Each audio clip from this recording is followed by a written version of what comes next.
the Trailblazers will honor 5 seniors: Quincy Matthews, Dub Price, Wade Miller, Austin Montgomery, and Julian Decree tonight before this game starts. So they'll give us a few extra minutes to talk about a few things before we get to the anthem and before we get to the tip-off of this one. Let's have some Mountain American keys to the game, Mike, for the Dixie State Trailblazers. Winners of 12 in a row. How do they push that win streak to 13? Well, number one, it's got to be electric start. You know, the Trailblazers have not had good starts the last few games, and they've been lucky to win. You look at that game last Friday night against Regis, they came out and found themselves in a huge deficit. So they have to have a good start. Right from the tip, there's got to be a lot of energy. They've got to play like they are fighting for number 2 seed. The second key is you can't let War and Connor beat you. Those 2 guys from Westminster, that's where their scoring comes from. And they have to limit their touches. They have to limit their shots. Both guys love to shoot, averaging double digits. They just can't let them get comfortable. Right from the beginning, they have to have somebody other than those 2 guys beat them.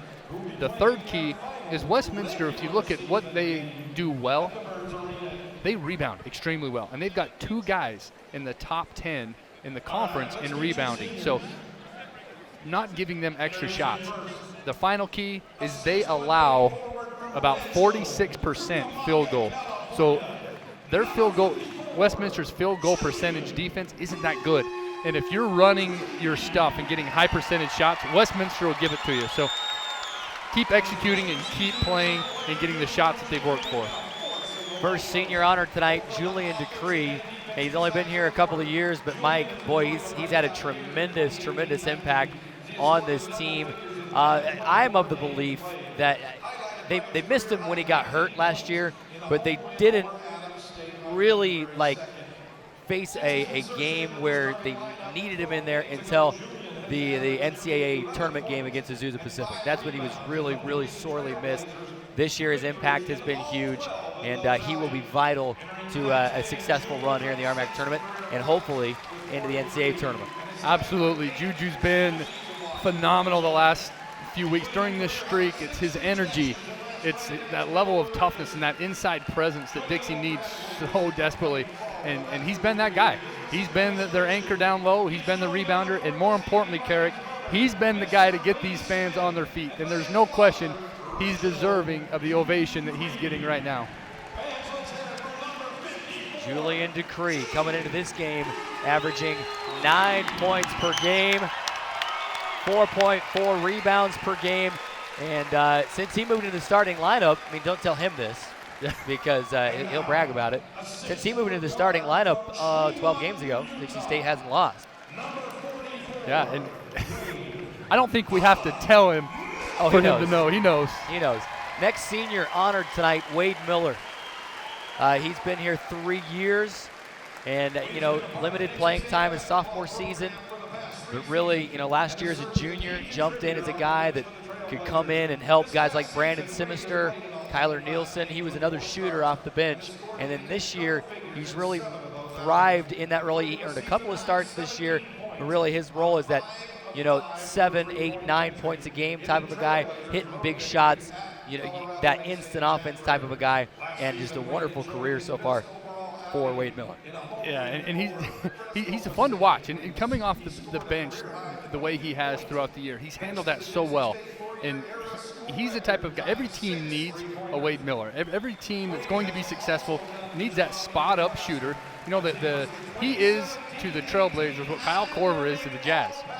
He's that guy that can just step in, and if he gets hot, you just keep getting him the ball because he's a great shooter. He can score a lot of points very quick, and he's an outstanding kid.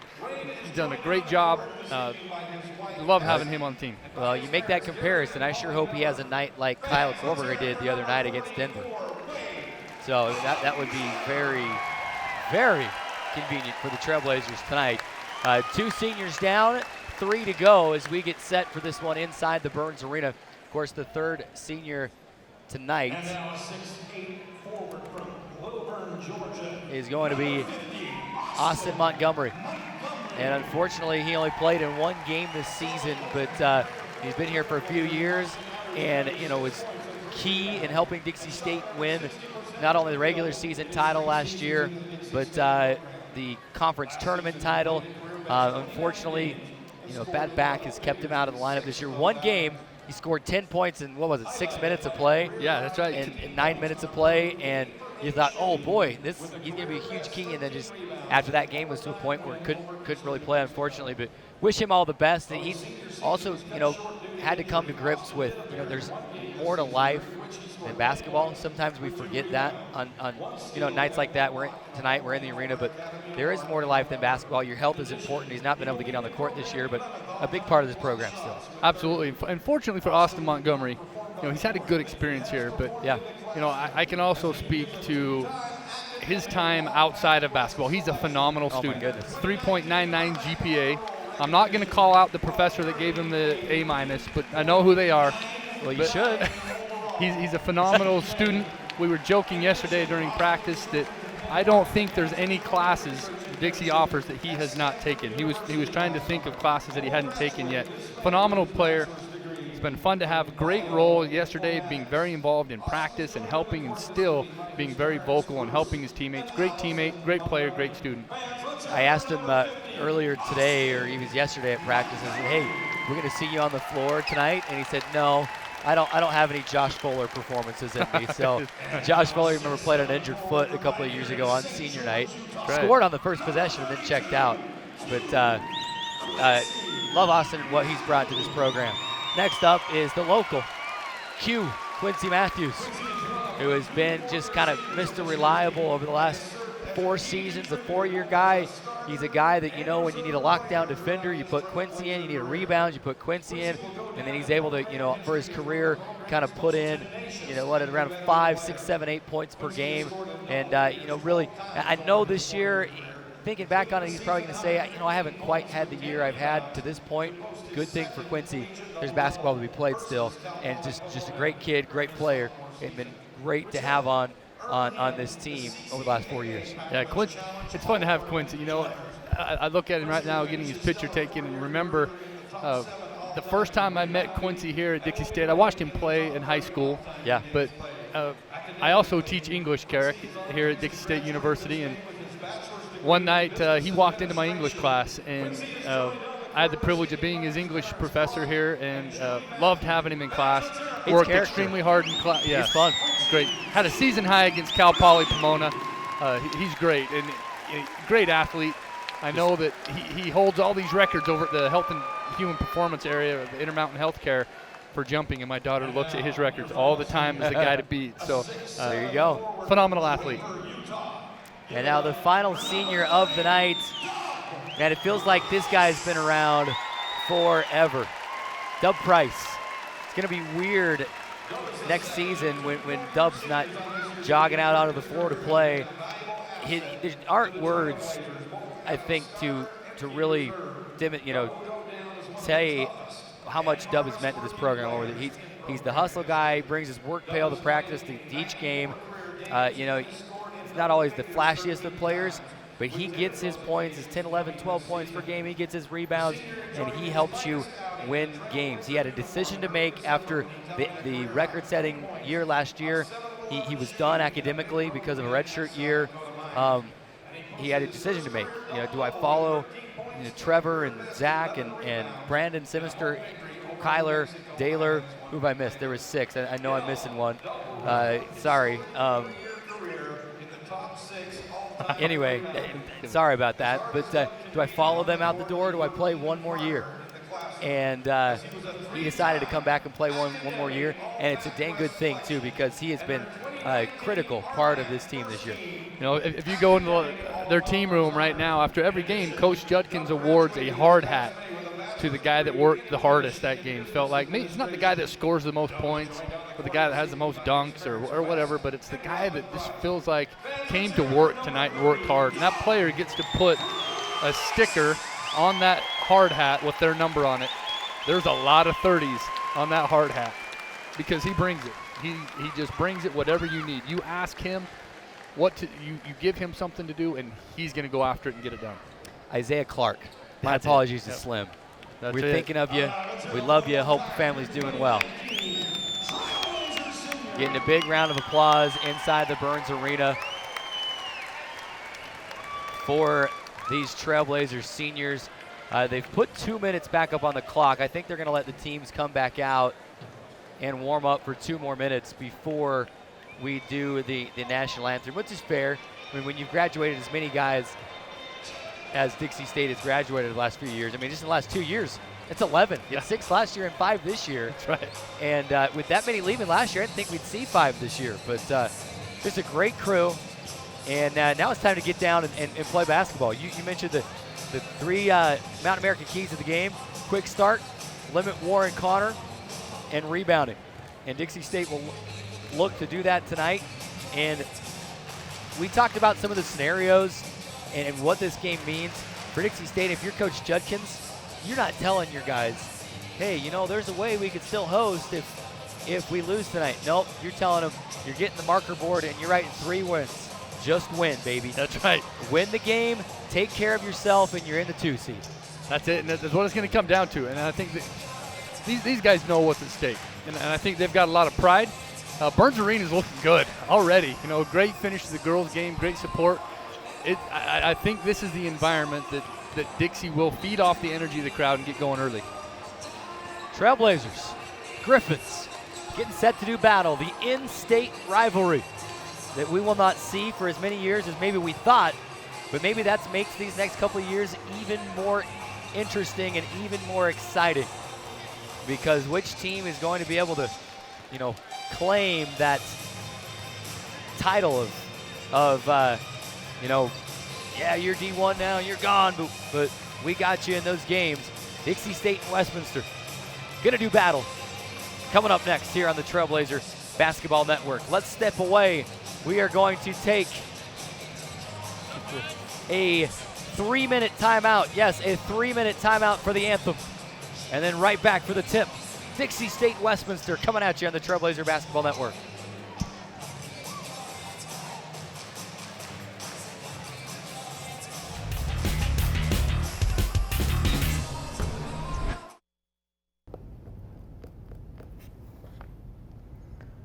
Man, where's Carrick? The show's about to start. Carrick Segmiller approaches his ball after a beautiful approach shot. This ball landed about 12, 13 feet away as he lines up the putt. He'll have this one for birdie. Hey, have any of you guys seen Carrick? I think he went that way. Segmiller eyes his ball as he lines it up. Again, this putt for birdie will win the tournament. He steps to his ball. The putt's on its way. It's got the right speed. It's in! Carrick Segmiller for birdie to win the tournament as the crowd goes wild. He is celebrating. He is ecstatic. Yeah. Carrick, we got shooting in like 5 minutes. Let's go. Come on, man. I'm just playing some golf. Come on, let's go.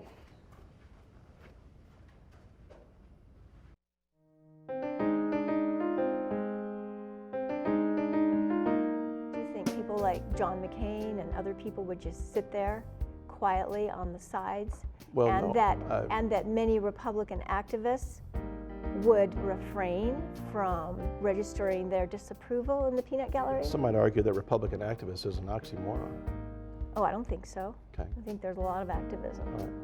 But We do you just see didn't what see I'm it. saying? If you just flip it right over on its head, I would like to flip it on its head, and in fact, I'm already doing that because my own position is free speech is free speech, okay? And I'm kind of advocating for something that I'm really not supporting in this respect, as far as protesting or not protesting and being able to recognize your audience. What we need on either side, I don't care where you're coming from, is the ability to recognize the audience. There is a place where looking out means looking in, where an impression lasting only a few seconds will be imprinted on a life forever, where courage is forged and innocence rediscovered, where remembering is rewarding and forgetting unforgettable. There is a place where truth is felt and where seeing is believing. There is a place.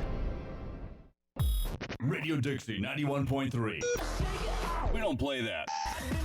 Nope, not that. A big fat no there. That's what we play. And stuff like that. On St. George's only alternative, Radio Dixie 91.3. Oh, and from 9 till midnight, we play this. I need a one dance. And this. Radio Dixie 91.3 FM.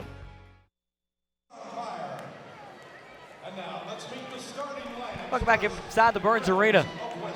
Very beautiful rendition of the national anthem. Dixie State getting set to do battle with the Griffins of Westminster College. The Trailblazers and Griffins. Let's set it up for you with some Lonnie Boys Barbecues starting lineups here inside the Burns Arena. Westminster 10-15 overall, 8-13 in the RMAC, led by head coach Norm Parrish. They start like this, the same starting lineup they have played for the second half of the season. It's a 6'5" sophomore guard, Brandon War, the team's leading scorer, 14 points per game, also grabbing 8 rebounds per game is Brandon War, and he is the team's leader. That was one of the keys. You got to limit War, and the other guy is Jake Connor, 6'4", redshirt senior guard from Salt Lake City, 11.1 points per game, averaging also a couple of rebounds, dishing out an assist there. Jake Connor, a transfer from the University of Utah, and you can see exactly why, because he's a great scorer. He killed Dixie State and Salt Lake City with 24 points. He's not always the bulk scorer, but he can be when he needs to be. So he and Brandon War will team up and will hurt you if you allow them to. They're also going to start at 6'7" junior forward from Finland, Jonas Tavanainen. He's a transfer from Utah Valley. In fact, I remember a couple years ago, Dixie State played an exhibition up in Orem, and Tavanainen was on that UVU team when we went up and did that game in Orem. 8.4 points per game for Tavanainen. The 6'5" junior guard from Sandy, Utah, Alec Monson, 10.6 points per game, rebounds well. He's deadly from outside. You got to be aware of everywhere Alec Monson is. And then the fifth starter, 6'2" redshirt junior guard from Idaho Falls, Idaho, J.J. Eli, 10 points per game. Also a good shooter, rebounds well. A very talented starting five for Westminster. Yeah, and they're going to bring it. There's no question they're going to bring it. A lot of these guys know each other, right? I mean, this is the only in-state team. They've been around each other, whether high school, they know each other, summer leagues, whatever. There's a lot of pride at stake. You know, there's a lot going on tonight that hopefully for our seniors, a great way to send them out tonight. Lonnie Boys Barbecue starting line is for your Trailblazers. It's the seniors and Jack Pagankoff. It would probably be all 5 seniors if Austin Montgomery was able to suit up tonight, but there's only 4 that can suit up. The 4 of them in the starting lineup, they go like this. Jack Pagankoff, Dub Price, Quincy Matthews, Wade Miller, and Julian Ducree. You know, it shows you Coach Judkins cares about his guys. And to start those guys tonight sends a great message to them. It sends a great message, respect and appreciation for everything that they've done. Class move there by Coach Judkins and his staff to start these guys tonight. Dixie State wearing the home blues. It's a dark navy blue. Got a blackout going. The first 1,000 fans, they didn't have quite enough shirts for the entire arena. It cost a lot of money. We appreciate Nets on Fire, their sponsorship of Dixie State Athletics, and for providing these t-shirts. First 1,000 fans tonight received a black t-shirt courtesy of Nets on Fire. Dixie State, they did it last year in the blackout as well against California Baptist. They wear the navy blues. Westminster will be in the gold uniforms. They can wear them at home or on the road. Let's play ball. It'll be Tavanainen for the Griffins. Ducree for the Trailblazers. Here we go. Referee blows the whistle. Approaches center circle. Gets the player set. Makes the toss, and Ducree gonna win it. He has won that thing each of the last, every home game. That's right. I'm not at the road game, so I don't know about the tips there, but we'll have to get the SID on that stat. What's the record when they win the opening tip? They are undefeated when they score first. I know that. We'll see if they can do so. First possession of the game. Price, right wing 3, too strong, and War gonna go up high and grab the rebound for Westminster. Pass ahead to Monson.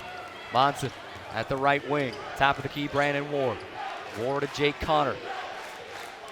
The University of Utah transferring out of Eli. 3-point land straight away to War, right elbow, 15 to shoot for the Griffins. Looking inside, Tavanainen can't get it to him. Instead, Eli deep 2, left side good. Uh-oh, Westminster scored first. That's all right. You know, that was a good set there by Westminster. They're not running anything different. It's that high triangle right in the middle of the key. It's a 3-man game, and Dixie's going to be prepared for it. 2-0 lead, Wade Miller to answer. 3-point land straight away. He buries it. And Intermountain Healthcare 3-pointer, Dixie State on top, 3-2. You know, they didn't score first last week at Regis, and they still won, so there is hope, Carrick. 3-2, Dixie State lead, 18:45 to go. Apologize for the squeak there. Still getting over a cold. And Dixie State going to force a turnover. Had to wait and see where the official was going to point on that one. Great defense, forced an errant pass. It's great anticipation there by Dixie. You know, like I said, we're going to talk about this a lot. They know each other's stuff so well, and Dixie anticipated that pass very well. They anticipated the screen very well. And so it's just going to keep coming down to this who wants it more and who's going to execute the best. Pagan-Koff to Dupree, looking inside, trying to lob to Dub Price. Jake Connor came from the help side, almost had a steal. Knocked it out of bounds. Great help side there by Connor. You know, he's very athletic. He's a short guy, but he's very athletic. You see go up and challenge Dub out there on that overlook pass. Inbound pass to Julian Dupree. They thread the needle, and Julian will lay it up and in. Dixie State a 5-2 lead. 18:15 to go in the first. Trailblazers a 3-point lead. Here's Connor, right wing, will bounce to Monson. Monson, he's a shooter, finds War. He is as well, right wing 3, too strong. Pagan-Koff the rebound. Great contest there by Dub Price, getting up, getting a hand in his face. That's exactly what we want to see early. Pagan-Koff hesitates, now brings it back out. Quincy to Julian Dupree, to Wade Miller, left wing 3, in and out. Dub Price fighting for the rebound, can't get it, saved in, ball is loose, still on the floor, now Dub comes up with it. Trailblazers reset. Dupree, free throw line jumper, no, tapped around. Tavanainen the rebound for Westminster. Man, great action early, Carrick. This is going to be an exciting game. 17:35 to play in the first. War backing in on Dupree. Pagan-Koff comes over, nearly had a steal. War trapped, passes out of it. Here's Monson, pump fake, and he's going to get Quincy Matthews off his feet. And Quincy comes down. I kind of put 2 hands on him when he fell, and he'll get called for the game's first foul. Yeah, the officials are going to call that so quick, especially early in the game. There's such an emphasis on hand checking, and you can see when that pass comes out for our TV viewers, he gave a shot fake. Quincy came down. He had that right arm right on his hip as soon as he put the ball on the ground right there. Monson did a good job of the shot fake and drive. Quincy was just a little bit too much contact. Now Dub Price is going to pick up a foul before the ball is even inbounded.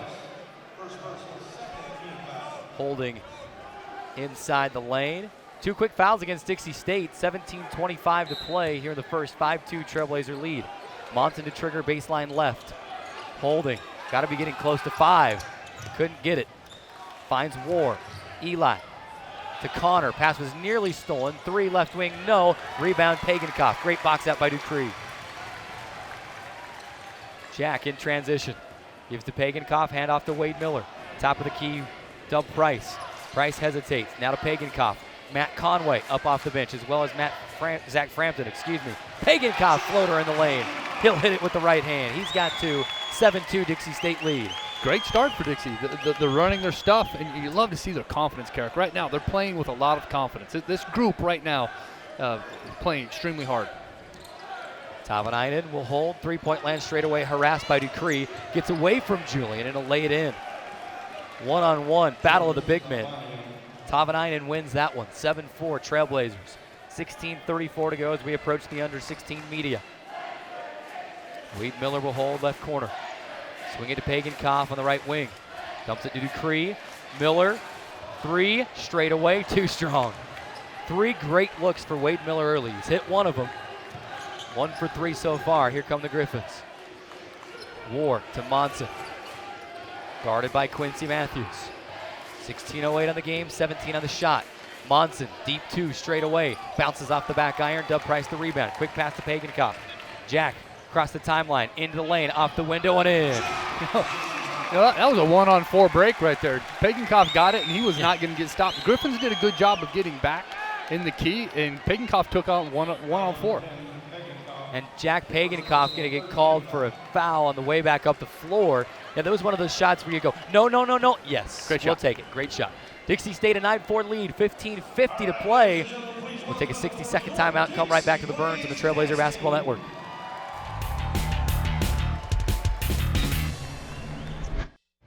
For over a century, Dixie State University has been shaping the Trailblazers of tomorrow by providing a culture of active learning, active life.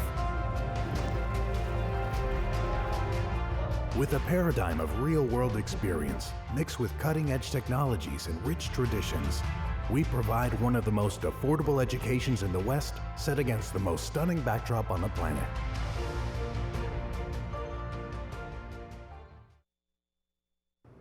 Hey, I ordered a large veggie with garlic herb crust. Veggie? I thought you were more of a meat eater's man. Oh, I am, but now I can do both. Look, flavor patch. How does that work? What happens when that's gone? I've got Howie bread strapped to my legs. Flavor fanatics love us because we make our dough fresh daily and have meal deals for any budget. Hungry? Howie's! Flavor fanatics welcome.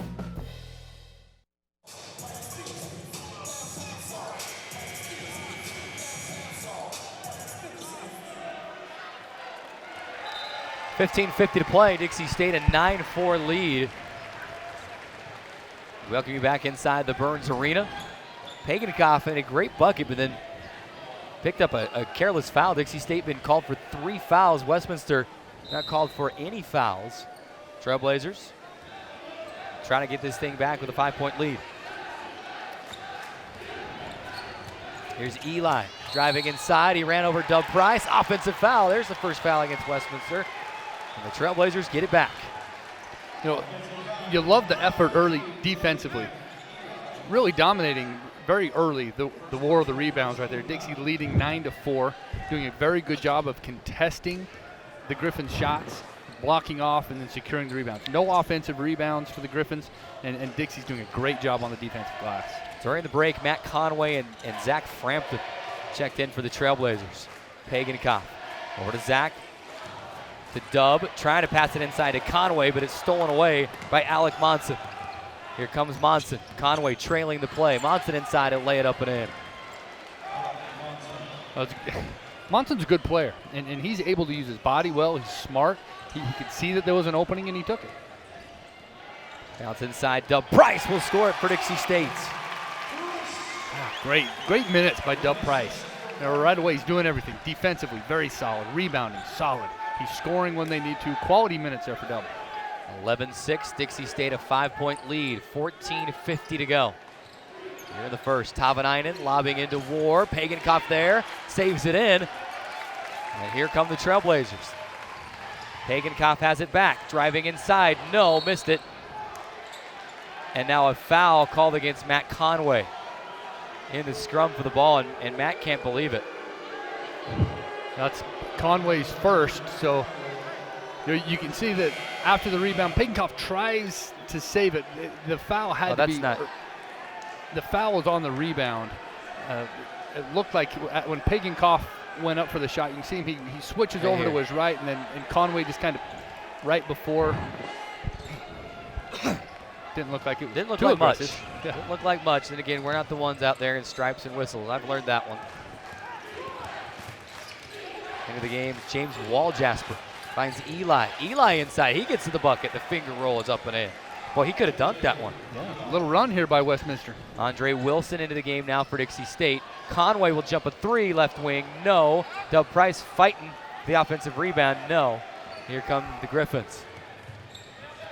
11-8, Dixie State, a 3-point lead for the Griffins.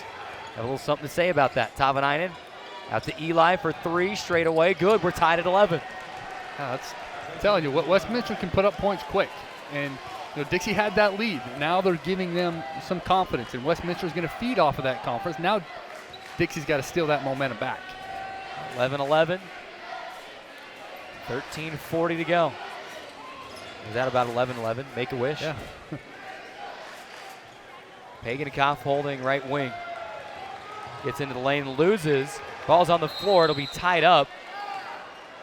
Wait a second. I didn't see 2 thumbs up. There it is. It's going to go to Westminster. 13:28 to go. Dixie State A little careless with their last 3 possessions. Yeah, they've got 2 turnovers early. You know, a lot of those turnovers have been unforced.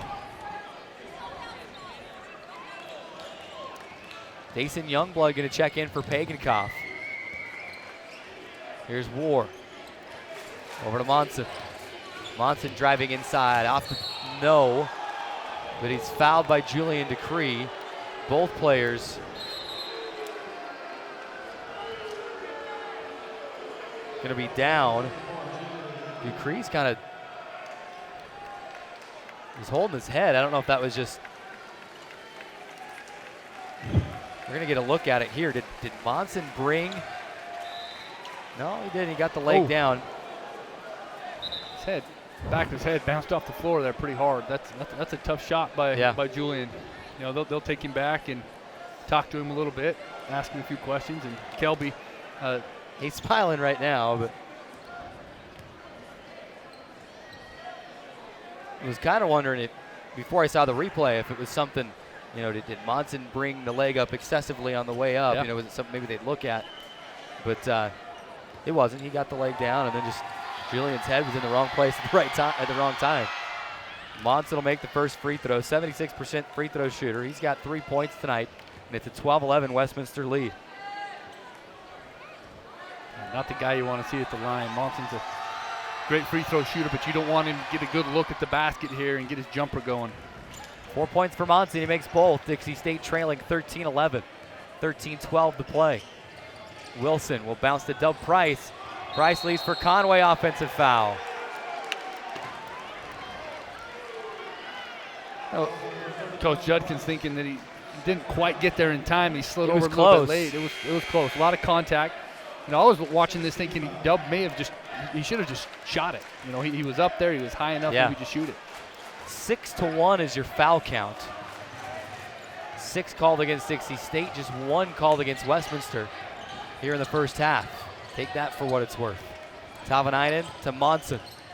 Monson will drive inside, float it, missed it, rebound Frampton. Frampton will bring it up the floor. Thought about stepping into a 3, decides against it. Over to Youngblood, right wing. Dupree's back in, so that's a good sign for Dixie State. They leave Wilson open. He'll pop a 3 from the left wing, in and out. Good look, wouldn't stay down. Here comes Westminster. 12:30 to go. Here's Tavanainen. Over to Eli. Eli to Monson. Monson to War. Free throw line jumper on the way and in. 4-point Westminster lead. You know, Westminster's smart. They use War as the screener on that on ball. And so you've got to make a decision. Am I going to jump out and hedge that, or am I going to respect the guy that rolls or pops in his case? Wilson bumped, no whistle. Dixie State can't buy a foul right now. Bounce it into Decree, spinning, shot good. What a play by Julian Decree on the right block. He's got 4, Dixie State within 2, 15-13, 11:50 to go. Under 12 media coming on the next whistle. Good and an offensive foul called against Alec Monson. Great defense by Andre Wilson. Hey, for you kids watching at home, that is how you play on-ball defense. Great job. You can see him right in his grill, hand in his chest, challenging him to go, moving his feet, hands up. Textbook defense there by Andre. Bring us to the under 12. Let's send over to the third member of our crew, Kylie Young, for a sideline report. We saw Julian Decree go down just a few moments ago, smacked his head, came out, athletic trainer took a look at him, just kind of touched his head, kind of rubbed it off, saw him check back in pretty quickly, athletic trainer gave him the thumbs up, should be good to go, you saw a good layup from him, so no concerns from Julian Decree. Thank you, Kylie, appreciate that. Dixie State trailing 15-13, 11:45 to go in the first. 30-second timeout, just a 30, and back on the Trailblazer Basketball Network.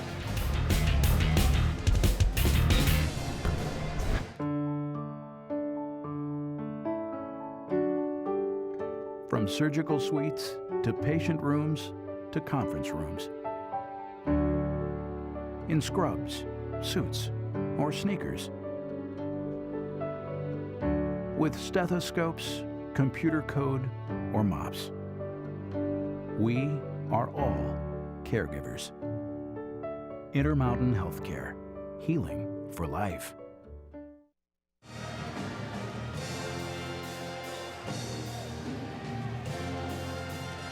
11:45 to go. Dixie State trailing 15-13. Quick stat check for you. Trailblazers 46% from the field, 6 of 13. Westminster 60% from the field at 6 of 10. Rebounding battle, 6-5 advantage for the Griffins. Trailblazers with possession out of the timeout. Full court pressure extended. Dixie State able to get it across the timeline. They break it. Now settle into the half-court offense. It's Youngblood, Wilson, Conway, Dupree, Frampton. Conway left block. Bouncing into Dupree, working on Jake McCord. Off the window, no. 2 free throws coming for Julian Dupree. Now they're going to call it on Monson, his second. Jake McCord did check into the game. That name sounds familiar for any of you Dixie State fans. Played his freshman year here a few years ago, then up to Big Bend Community College, and now at Westminster. You can see right there, a little bit different that time for Julian. He's used to catching it and spinning to the baseline. That time he switched it up and came right towards the center of the court, and Westminster had some help coming. They're going to start doubling Julian in the post, but he's doing a very good job of mixing it up and going baseline one side, middle the next, keeping the post defense off balance a little bit. First free throw is up and in for Dupree. He's got 5. The lead is 1 for Westminster, 15-14. 11:22 to go. Here in the first. Dupree, too strong on the second one. Westminster the rebound. Wall Jasper. Leaving for War. War, step back jumper, baseline right, and it's up and in. And he had that look kind of on his face, like, I'm feeling it. Yeah, you don't want to see that look from him. You know, when he starts getting his confidence going, jump shot or not, he's going to be tough to stop. Inside, Dupree couldn't get it to go. 17-14, Westminster leading it with possession, and 10:55 on the game clock here in half number 1. War will call out the play. McCord. McCord, left elbow. He's been holding it for a while. To Connor, deep 3. No, offensive rebound. McCord, what happened?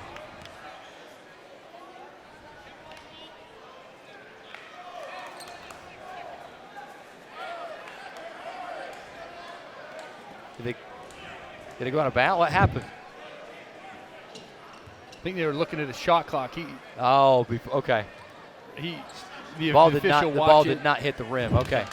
You know, a lot of times these refs don't get the credit they deserve. They're watching the play. They're watching the clock. I mean, he knew exactly how much time should be on the clock. So heads-up play by the officials. Inbound pass to War, right wing 3, in and out. That looked good. Dixie State the rebound. Ahead to Frampton. Frampton to Pagankoff. Dupree to Quincy Matthews into the game. To Dupree, working on McCord, whipping it to Conway, left wing 3 on the way, no. Eli the rebound for Westminster. Dixie State can't buy a bucket from the outside. Connor passing to Wall Jasper. Wall Jasper inside McCord, and he'll lay it up and in with a foul. Defensively, Dixie just hasn't found their rhythm. They had a good start. I felt like that start was good. That's what they wanted. But defensively, they've allowed Westminster to get back into this game. And you can see it's little plays like that where they're not seeing the man and the ball. And they're not able to react to some of those off-ball screens the way that Coach Judkins would like. And Westminster's just kind of picking apart in different areas. We've seen War shoot off the dribble. There's a couple fadeaways. We've seen him come off of screens with back cuts. And that time McCord getting free underneath the basket. So Westminster's doing a good job of keeping Dixie off balance defensively. McCord going to miss the free throw. Cameron Chatwin, who just checked in, will get on the board quickly with a rebound. Frampton, right wing to Chatwin. And Chatwin is fouled by Jake Connor, his first. 4th team foul against Westminster. I think that was just a check by Connor to see how much he could get away with. You can see, he wants to go out and pressure, but you can see he's not going to let Quincy get that ball. He's just going to try to get between that handoff and Chatwin, just trying to see how much he's going to get away with there. Inbound to Chatwin, holding on the right wing, 15 to shoot. Here's Quincy, 3-point land straight away. Over to the angle left side, Pagankoff. To Frampton, 1 dribble, left elbow jumper, no, off the right side. Chatwin fighting for the rebound, but ultimately McCord comes down with it for Westminster. Griffins with it, 9-point lead. Trailblazers had a good start. Inside here's Connor, no, ball tapped around, Frampton the rebound. 13-3 run for Westminster. Pagankoff, left wing 3. That'll end the run. Dixie State within 2, 19-17. Pagankoff with 7 to lead the Trailblazers. 9:10 to go until the break. Coach Judkins urging his team to run, get it out and run. And those threes in the open court like that can be dangerous. Wall Jasper will bounce to McCord. McCord backing in on Dupree.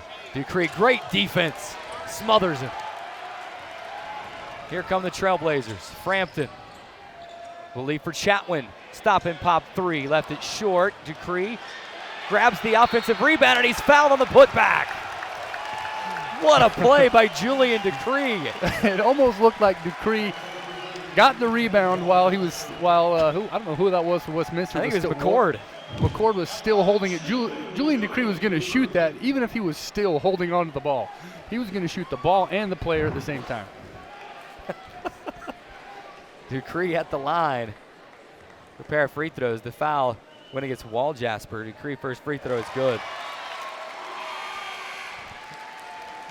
Julian's free throw tonight. He went 1 for 2. You love seeing him go to the free throw line. 2 for 3 actually now. But yeah, he's very good at timing his jumps and timing those rebounds. And he goes and gets those. If he can get fouled and go to the line, he's not a bad free throw shooter. Misses the second, but Wade Miller able to tap it around. He had just checked back in, tapped it off of a Westminster player and out of bounds. So Dixie State will get it back. Trailing by 1, 19-18 with possession and 8:40 on the game clock. Quickly out to Chatwin. Top of the key to Miller. Miller to Pagankoff. Pagankoff trying to get it to Chatwin, a mismatch. He's got Wall Jasper guarding him. Help comes. Chatwin kicks it back out. Miller for 3. No, in and out. Tapped around and out of bounds. Back to Westminster. Eventually those shots are going to start falling. They are. Trailblazers 2 of 10 from the outside. Sometimes they don't even shoot 10 threes in a game. That's right. 19-18, Westminster the lead in possession. 8:12 to play. Travis Devishray into the game. McCord working on Matthews. Inside, Connor got away from his defender. Lays it up and in. Yeah, we're talking about those back cuts. You know, they're very sneaky. They're shooters. You can't lose them, but when the ball's on the other side, you still have to see your man and the ball and keep your head on a swivel. A foul going to be called against Westminster, fighting through a screen with a push. It'll be Wall Jasper for his second foul. That brings us to the under 8 media timeout with 7:52 to go until the halftime break. Westminster 21, Dixie State 18. 60-second timeout and back on the Trailblazer Basketball Network.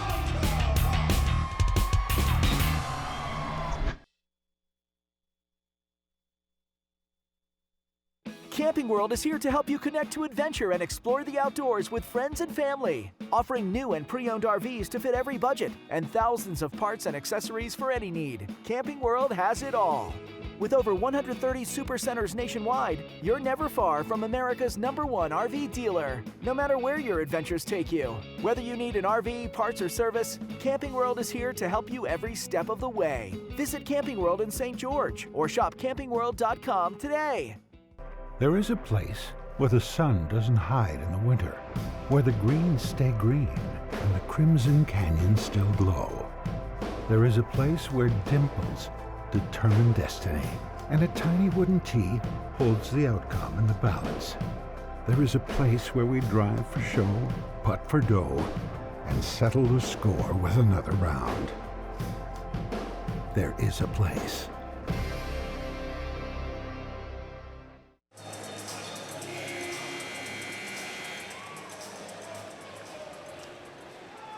Welcome back inside the Burns Arena. 7:52 to go. Dixie State trailing 21-18. Westminster pretty lights out from the field. 52%, 9 of 17. Dixie State just 36%. Inbound to Conway, quickly to Dupree. Bumped around off the window. Yes, with contact. No whistle, but with the contact. He loves that right block, and they know where to get the big man the ball because he goes to work down there, and he's dangerous. 21-20. Dixie State within 1, and a foul. Offensive foul against Connor. Moving screen. The entire Dixie State bench was calling for it. And now the foul's even up. 7-7. That didn't take long. No, 1-1. Here we go. A lot of free throws the rest of the way. Conway has not scored tonight. When he scores, he will move into sole possession of third place in the single season scoring list. Quincy Matthews, an aggressive drive on the left side. He'll lay it up and in. Love to see him get involved. Dixie State back up on top, 22-21. Good minutes from Quincy tonight. Here's Connor for the Griffins. Whips it to Eli. Eli pressured by Pagankoff. Help side, rejection by Dupree. Here come the Trailblazers. Jack to Quincy, left elbow jumper, no. Rebound to Devishray and the Griffins. Not a bad possession by Dixie. They've fought back to get this lead. Now if they can just put together 2 or 3 stops in a row and build on this lead going into the half. Dupree gonna get a steal. Man, he's all over the place tonight. Here comes Pagankoff to Wade Miller. Conway fighting for a double foul. Conway fighting for position with Conway, and they're going to call a double foul. And you're going to see the Dupree steal here. I wind it forward. Love to see the foul too. If they've got it, Conway had a push in the back the entire time. You might not see it here. See, he's trying to fend him off. I just don't know how it's a double foul when one guy ends up on his back. Yeah. Is all I'm trying to say. That's all I'll say. Yeah. Well, and Conway was posting really hard right there. He was doing everything you're supposed to do when you post. Wade Miller will catch in the left corner. Puts the ball on the floor. Inside to Quincy Matthews. Good look. Looked like Wade Miller was going to be trapped in the lane. Finds Quincy, lays it up and in. Now, smart move there by Quincy, knowing that he was in trouble and his guy wasn't paying attention. A great cut to the basket, open for layup. 24-21, Dixie State, a 3-point lead, 6:05 to go. Eli holding in the right corner. Whipping it, top of the key, here's Ward. Ward leaning in, off the window, no. Tapped around, it's loose. Through the legs of Devishray into the hands of Pagankoff. To Frampton, bouncing inside Quincy. Lobs out to Pagankoff, touch to Miller. Miller, one dribble, inside the arc. Short, rebound to Tavanainen. Good possession, couldn't get any buckets. Connor, we commit to Eli. Westminster will set it up, 20 to shoot, 5:30 on the game clock. A 24-21 Dixie State lead. Eli to Tavanainen. Tavanainen, skip past Connor, catches right corner. You can't give him that much room, but he missed it. Rebound to Cameron Chatwin, says that's my ball. Outlet to Pagankoff.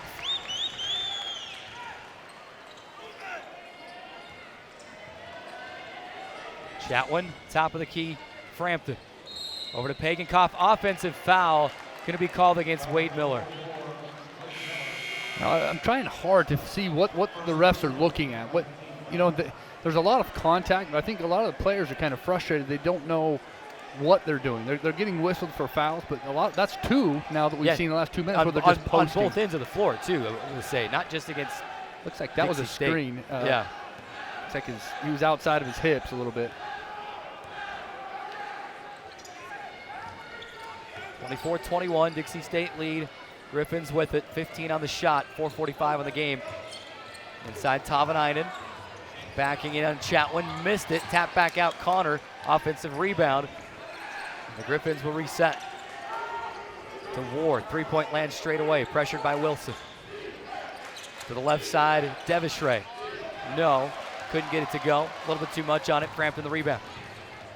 Zach in transition, will bounce to Chatwin, mid-post left side. Leaves it for Andre Wilson, spot up 3, too strong. Tapped out by Chatwin, nobody there. Back to Westminster. 4:14 to go. Dixie State a 24-21 lead. Dason Youngblood will come in. A lot of open looks, Mike. Just can't get him to go in your home gym. 2 for 11 from downtown for Dixie State, 1 for 6 for Westminster from downtown. So neither team shooting the ball well from behind the arc. There's Ward. on the left wing. Dribbles around, fires a deep 2 right side. Couldn't get it to go. Offensive rebound, Tavanainen. And are they going to call the offensive foul on Tavanainen? Yes. They are. No, they're going to call it. Wow. They're going to call it on Wilson. You know, he so Andre Wilson going to pick up the foul. We'll keep it. Let's keep it right here through the break.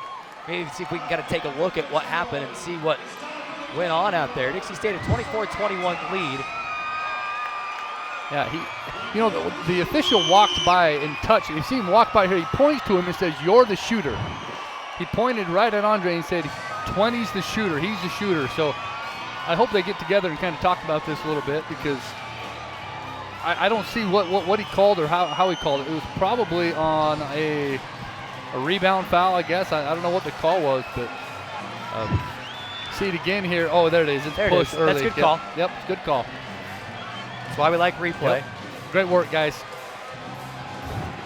Dixie State a 24-21 lead, but Jonas Tavanainen will be at the line for 2. Dixie State now on the double bonus. A 64% free throw shooter at the line. Out of the timeout, Mike, Dixie State has battled back. They lead by 3. We've seen this a few times. Pretty good start, a little bit of a lull. Fight back, take the lead, get into the halftime break with a 1 or 2 point lead, and then, kind of pull away in the second half. Will we see that again tonight? We'll find out. Well, if this was a boxing match, we would be scheduled to go all 12 rounds, because both teams are bringing everything that they've got.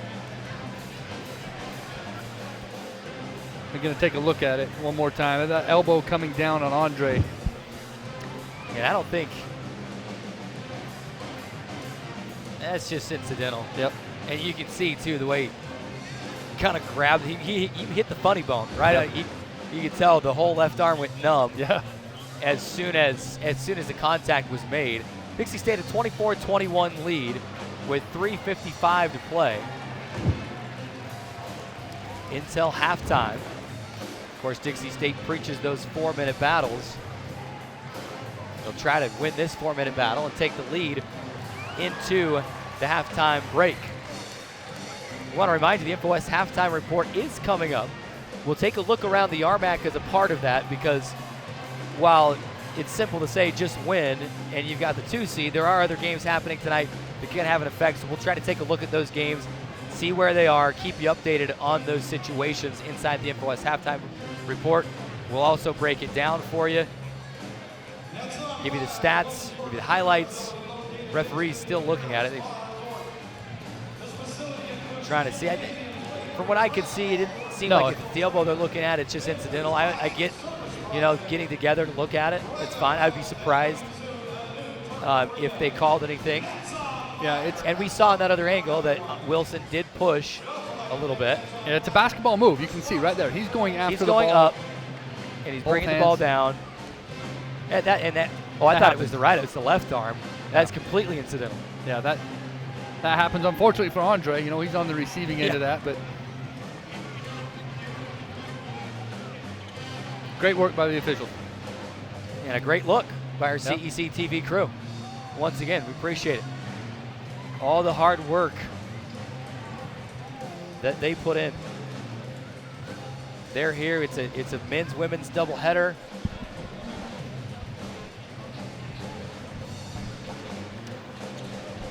It's like Andre's gone back to the locker room. They're going to take a look at him. He got a pretty good shot right there, and trainer's right on it. They're going to do everything they can to keep all these players healthy, and Kelby doing a great job of making sure that Andre's ready to go to get put back in the game. They're having a lengthy discussion with the coaches.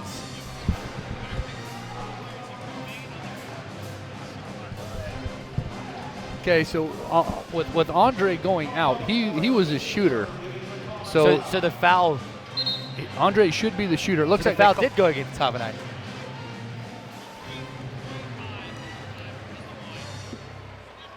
Okay, so did Tavanainen went out with the elbow. That's right, so they both gone. But so they're both out. Both players are out. So now, talk about confusing. So Dixie got to choose who to shoot the free throw out of the 4 players still remaining on the floor. And they went with Devishray. Yeah, and he missed the first 40% free throw shooter. For the year, he's 4 for 10, so he hasn't shot many of them. 4 for 10 for the year, so good call by the coaching staff to pick that guy to shoot it. Missed the first, second one on the way, he'll get it. 2-point Dixie State lead after that lengthy timeout. Just kind of questioning my decision not to go to break after a little while. Youngblood swinging around to the left side, Quincy. Quincy looking into Dayson, finds him. Back to Quincy, lays it up and in. Quincy Matthews with 6 points here in the first half. Love to see Q getting involved in the offense here. This is his type of game. You know, he's very athletic. He's able to make reads off of the ball and use that athleticism to get open and back cut those screens and rebounds. This is a great game for Quincy Matthews. 26-22, Dixie State a 4-point advantage. 3:18 to go until the break. Here's Ward, holding, looking for McCord, pressured by Chatwin, shot clock to 4. Gets the floater, rims out. Chatwin has the rebound, he's fouled by by Brandon War. War will pick up the foul, and that'll be his first. That will send Cameron Chatwin to the stripe for a pair of fabulous Freddy's free throws. Chatwin is 67% free throw shooter, 26 of 39 heading into this free throw attempt. And you can see why War is in the top 5 in rebounding for the RMAC conference, because he just crashes hard. He goes at every single rebound extremely hard. If he doesn't get it, he's got his hands on it. So great job there by Chatwin in getting good position and going up and getting the ball and the foul. Chatwin will make the front end of the 1-and-1. He'll get one more. He's on the board. Count them 1, 2, 3, 4, 5, 6 different Trailblazers have scored here in the first half now. And the 27-22 Dixie State advantage. Slowly but surely the lead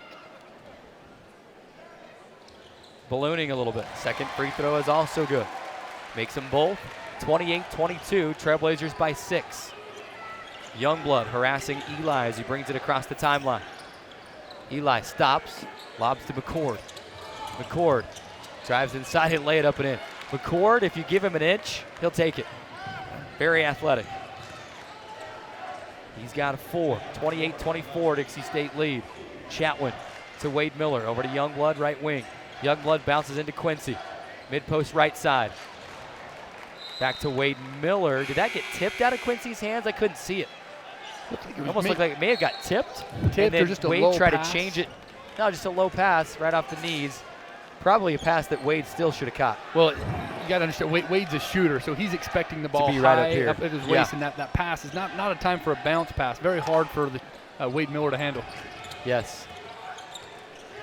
28-24, here's Eli. Shot blocked by Julian Decree. Decree, check, you talk about instant offense. How about instant defense? That's right. Just check back in. Frampton to Youngblood. 20 seconds on the shot, 2:09 on the game clock. Dixie State with a 4-point lead can be patient here. Miller catches, shoots, left corner, bingo! 3-pointer up and in. Well, that's what happens when you get a shooter the ball where he needs it. You know, Wade Miller very good at coming off of screens, anticipating a pass, getting his feet ready and shot. That's as good as a layup for Wade Miller. Daniel Quisenberry. Dan Quisenberry, didn't he Into pitch the for the game. Royals? For the Griffins. Westminster to try to answer no. Quincy the rebound. To Youngblood. Youngblood trying to get it inside, pass is tapped, and now the ball's loose. It's Eli, and he's fouled hard by Quincy. 2 free throws coming for J.J. Eli. Great job by Quincy to get back and contest that. You don't want to give up an easy bucket here. You can see Quincy come back, made a great play on the ball, tried to get the block shot, but he also made sure that he was not going to score. Well, I thought for a split second that either Youngblood or Quincy might have a chance at picking up that loose ball still, but the ball was just out of the reach, and Eli, with his lightning quick speed, able to pick it up and get inside. So 2 free throws for J.J. Eli, 77% free throw shooter. First one up and in. Dixie's maintained that lead, you know, that 5 to 6 point lead. They've been able to hold off Westminster's run. There's a minute 24 to go. You'd like to see Dixie stretch this 6-point lead to maybe 8 to 10 points to go into the half. Halftime, Adams State 43-34 over Fort Lewis. And Black Hill State 34-30 over South Dakota Mines. Ooh. Second free throw, no. Dupree, the rebound, kind of grabbed at the head. He might have taken another hit to the head. Trailblazers will set up the offense. Dub Price back in. Leave it for Frampton. Zach to Dub. He'll take a three left wing. Short. Rebound to War. Here comes Westminster. Pass kicked by Zach Frampton. Hearing the words kick save over here on the table, and that's really what it was. It's like a soccer goalkeeper out there. Saved a layup. Speaking of soccer, Nick Raimondo announced today that he was going to retire after this next season. Real Salt Lake goalkeeper. We got an all Utah audience here, so yeah, it's pertinent either way, right? Westminster inside. McCord misses. Are we going to give a block to Dub Price? I think we are. Great contest there. I mean, McCord went up strong, but there were two Trailblazers there to meet him. You can see great contest. Dub Price goes up. Frampton from behind. Dub got him in the front. A great rim protection there by Dixie State. Westminster still with possession, though, and a fresh 30 with 50 on the game clock. Ward off a screen, wide open for three, missed it. Dub Price the rebound. Dixie State a 6-point lead, kind of going quickly. You can be patient here. Miller, catch, shoot, three-pointer, good. I'm going to say that every time down the floor. Yep. Every time I do, Wade Miller hits a three. That's great. Wade Miller 3 for 7 on the game, 3 for 6 downtown. 34-25, Dixie State a game-high lead of 9. Finally, the lid coming off for Wade Miller. Westminster going to take a use it or lose it timeout to set up a play with 14.8 seconds remaining. You knew eventually some of those looks from outside would start falling, and they have late here in the first half. Well, and give him credit. You talk about assists where you pass the ball to set up a shooter. On that play right there, Dub Price is posting on the left block extremely hard. On the right block, you've got Julian Decree posting hard. And so those guards from the outside have to drop down and be help side defense. So when that skip pass or that reversal is back to Wade Miller, those guys have to go back and rotate. And they were a little bit late rotating to Wade Miller, and he made them pay. 14.8 seconds to play. Dixie State has stretched this to a game-high lead of 9, 34-25. Andre Wilson making his way back out of the locker room. You know, we'll wait and see. Head trainer Kelby Hoffhines is talking to him, kind of looking in the eyes, and Bruno Silva's been working on him back in the training room. Great and work we'll by see what Kelby thinks. Our sideline reporter is letting us know that, you know, the Dixie State trainer said they don't know if he's going to be able to return to the game yet. Alec Monson back into the game for this last possession. Here's 9, 7. War inside, missed the layup, put back by Jake McCord is no good, and Coach Judkins loathes that call. Absolutely loathes that call against Jack Pagankoff. Well, you got him on the arm. Yeah. You know, Pagankoff's got to be smart. He's got a rim protector there with Julian Decree. You know, Julian was in position to contest the rim, but Coach Judkins, you're right. He hates when officials, in his words, are bailing them out. That time, you know, Pagankoff got him. He got him. Is it one that you may be able to let go with 3 seconds to go? Possibly, but nonetheless, it's foul. The classic Juddy foot stomp. Are we going to see it here on the replay after the foul call? Oh, they zoomed in too quick. Man, if you got your volume up, you probably heard it. You probably heard it for sure, but it was a foul. It's definitely a foul against Jack Pagankoff. Dixie State will spend its use it or lose it timeout to make McCord think about these free throws. So both teams with 3 timeouts remaining for the second half. That was Jack Pagankoff's second. So he's second. Okay, I said first. It's his second. Second. Jake McCord at the free throw line, 61% free throw shooter. 45 of 79 on the season. And he misses the first. Every bit of the rim and fell off. Jack will have one more with 3.5 to go. Pagenkoff gave him a little smile.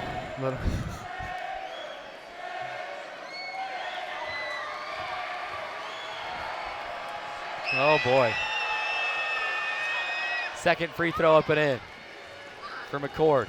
Inbound pass to Pagenkoff, heavily pressured across the timeline to Wade Miller for three. No, I'm not sure if it would have counted anyway, but that was close. Dixie State going to take an 8-point lead into the halftime break. Let's kick it over to Kylie Young with head coach John Judkins.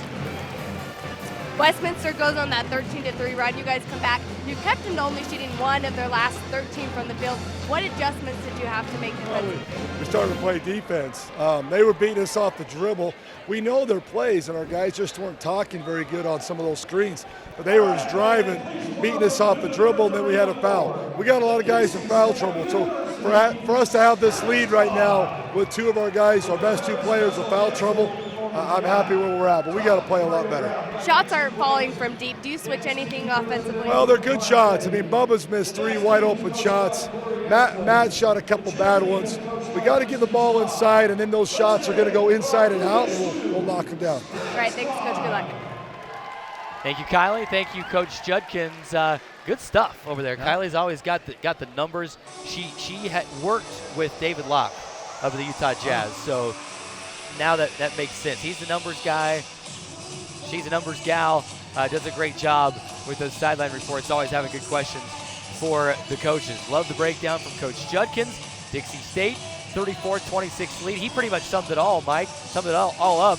You know, 2 of your top players in foul trouble, and you still got an 8-point lead going to the halftime break. You're not going to complain about that. Well, you've got guys in foul trouble, but you've also had guys that were hurt. You know, Julian Dupree had to sit some minutes with getting hit, and Andre Wilson only played 5 minutes. When was the last time Andre Wilson played 5 minutes the first half, right? Yeah. And so to have a lead, what Coach Judkins is talking about is up 34-26, holding Westminster to 26 points, great. But you're getting this lead with guys stepping up in the place of players that are either in foul trouble or had to leave with an injury. So great team effort there the first 20 minutes of the game. Dixie State 34, Westminster 26. We're going to step away for the 3-minute timeout and come right back with the InfoWest halftime report of the Trailblazer Basketball Network.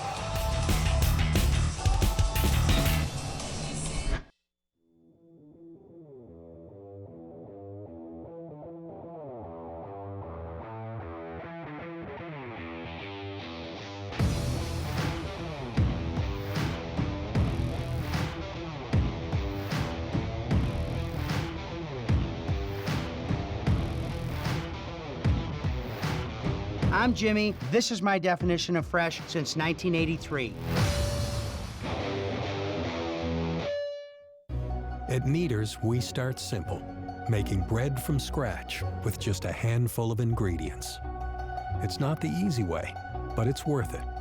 Honest bread made without shortcuts. When you come to Kneaders, every loaf of bread, every sandwich starts here. Yes, it takes more time, but that's why we get an early start. Stop by today for dine-in, takeout, or drive-through.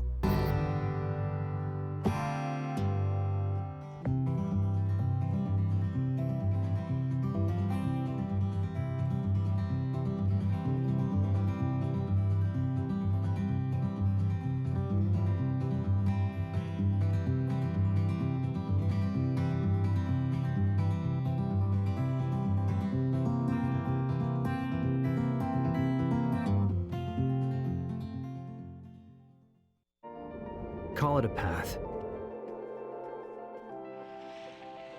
or a way through. It can be arrow straight, or have twists and turns. It's life's financial journey, and Mountain America Credit Union is here to guide you every step of the way. With timely advice and affordable products, this is your journey. Let's begin together.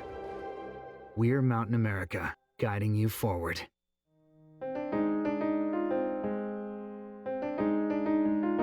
Responsible ourselves for our minds.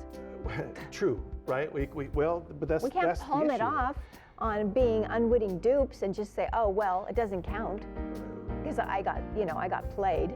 Well, we have at least We have some unwitting dupes, Jennifer.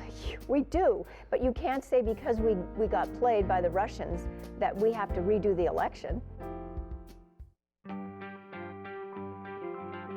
I take the road less traveled, run free, unwind, unravel, someplace outside with lots to do. Green trees, red rocks, and don't forget that blue sky. The sunshine shining, sunshine pouring on me. Think I might just stay a while. Say hooray all day because the sun is gonna shine on me. Sun is gonna shine on me. Sun's gonna shine on me.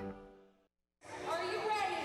When you guys hear the music stop, you gotta race to a basket, make your shot, and race back to your chair. On your mark, get set, go!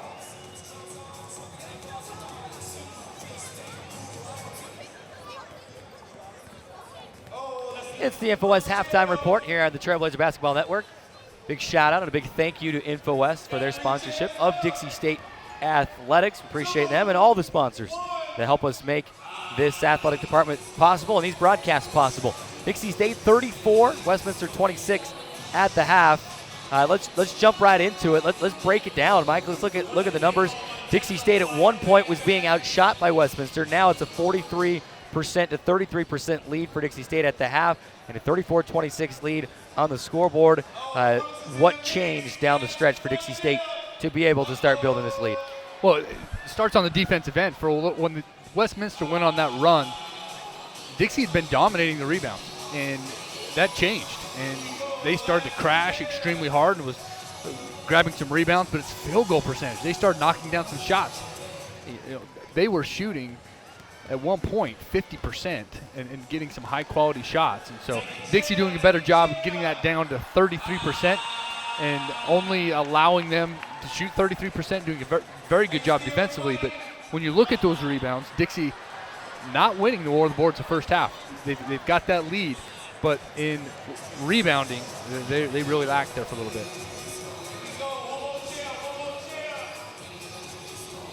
A 34-26 lead at the half. Trailblazers an 8-point lead. And you talked about a couple of them, though, but we can revisit our Mountain America keys to the game, and I'll let you kind of break this down and grade it out. Talked about a quick start. They kind of had it. Had a lull. We'll break that down.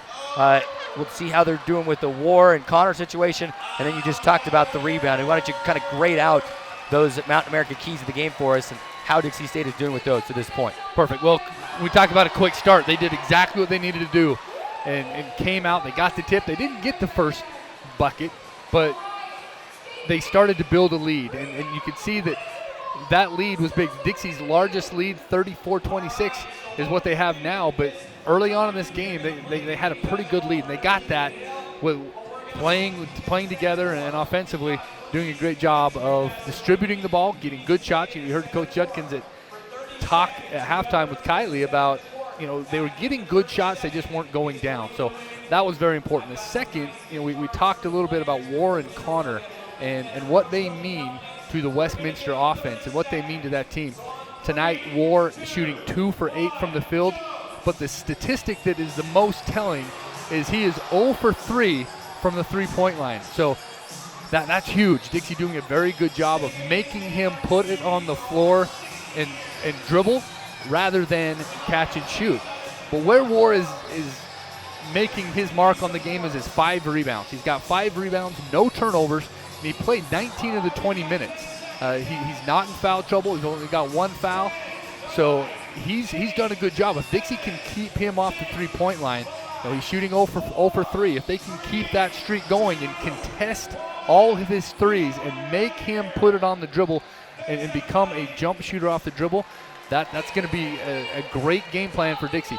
With Connor, on the other hand, he's a little bit different player, but he's shooting 0 for 4 from the three-point line. So those two guys combining for 0 for 7 from the three-point line. Dixie doing a very good job on the shooters. If you look at that key, that has been big, making somebody else beat you.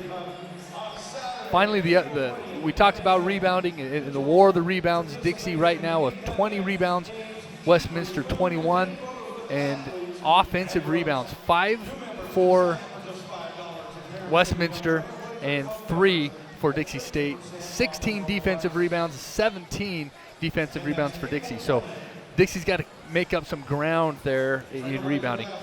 When we talk about the players make somebody else beat you, the guy they've got to watch is Ely, number 25. Against Dixie the first time, he had 8 rebounds and almost had a career high in points. So he's a guy that plays very well against Dixie State. He comes out ready to go. In this game, he's 3 for 5. He played all 20 minutes, and he's got total point. He's got 8 points, so he's their leading scorer. When we talk about making somebody else beat you, you've got to be careful. They're doing that. I mean, they're making Eli beat him, but you can't let him have a career night tonight.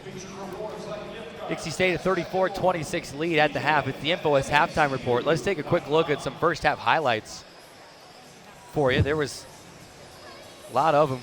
Wade Miller, that was his second three-point attempt of the night. You thought, okay, here we go, and then missed a few. Julian Decree, you talked about a quick start. He had a quick start for the Trailblazers. Was everywhere. Pagan-Koff getting inside early. Got loose a couple of times. I kind of felt like he made some good decisions on some shots early. They maybe forced a couple after that, had a few turnovers, but overall, good half by him. Dub Price, one of the 5 seniors on this squad, good first half. Dason Youngblood came in and played some good minutes offensively and defensively. You see him feed Julian Decree inside for the jumper. Then Wade Miller, you see that's Pagan-Koff that hit one there. Decree inside with the layup. Quincy Matthews getting it back. He made himself be on the floor where he needed to be to score. A big first half by Quincy Matthews. And Wade Miller got that 3 in the left wing, got the 3 in the left corner, got the 3 in the corner, then 3 on the wing, and that helped Dixie State build the 34-26 lead. Let's step away. We're going to take a 60-second timeout. Check that. Let's make it a 90-second. Now that's kind of an abnormal timeout length. It's a 90-second timeout. We'll come right back and let you know what's going on around the RMAC. Dixie State 34, Westminster 26, 90-second timeout. Right back on the Trailblazer Basketball Network.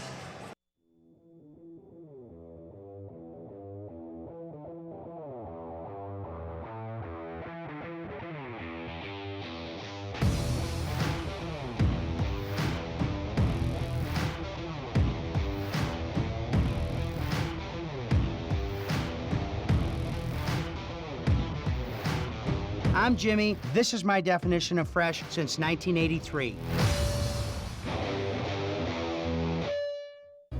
At Kneaders, we start simple, making bread from scratch with just a handful of ingredients. It's not the easy way, but it's worth it. Honest bread made without shortcuts. When you come to Kneaders, every loaf of bread, every sandwich starts here. Yes, it takes more time, but that's why we get an early start. Stop by today for dine-in, takeout, or drive-through.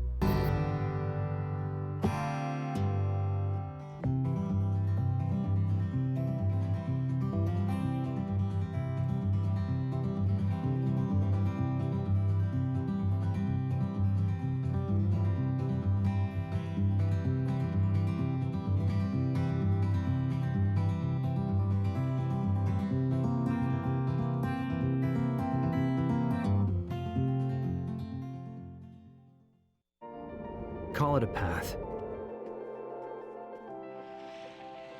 or way through. It can be arrow straight, or have twists and turns. It's life's financial journey, and Mountain America Credit Union is here to guide you every step of the way. With timely advice and affordable products, this is your journey. Let's begin together. We're Mountain America, guiding you forward.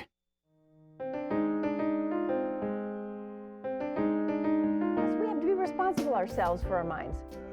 True, right? But that's we can't that's palm it off on being unwitting dupes and just say, oh well, it doesn't count because I got played. Well, we have some unwitting dupes, Jennifer. We do, but you can't say because we got played by the Russians that we have to redo the election. Take the road less traveled. Run free, unwind, unravel. Someplace outside with lots to do. Green trees, red rocks, and don't forget that blue sky. The sunshine shining, sunshine pouring on me. Think I might just stay a while. Say hooray all day because the sun is gonna shine on me. Sun is gonna shine on me. Sun's gonna shine on me. Welcome back inside the Burns Arena. Dixie State a 34-26 lead over Westminster at the half. Trailblazers an 8-point advantage. We'll try to wrap this thing up in the second half and try to come away with that 2 seed. Dixie State, Westminster locked in a battle here, but let's let you know what's going on elsewhere in the Rocky Mountain Athletic Conference. So get ready for this. We're going to give you a whole slew of games. We've got scores on the other 7 games. So listen close here, Mike. We've got all the scores. Halftime, Colorado School of Mines, 36 over UCCS. South Dakota Mines trailing Black Hills State 61-52, 7:30 to go in the second half in that game. Chadron State trails MSU Denver 41-31, 16 minutes to go in the second. Adams State a 60-53 lead, fighting for their lives. 12:09 to go in the second.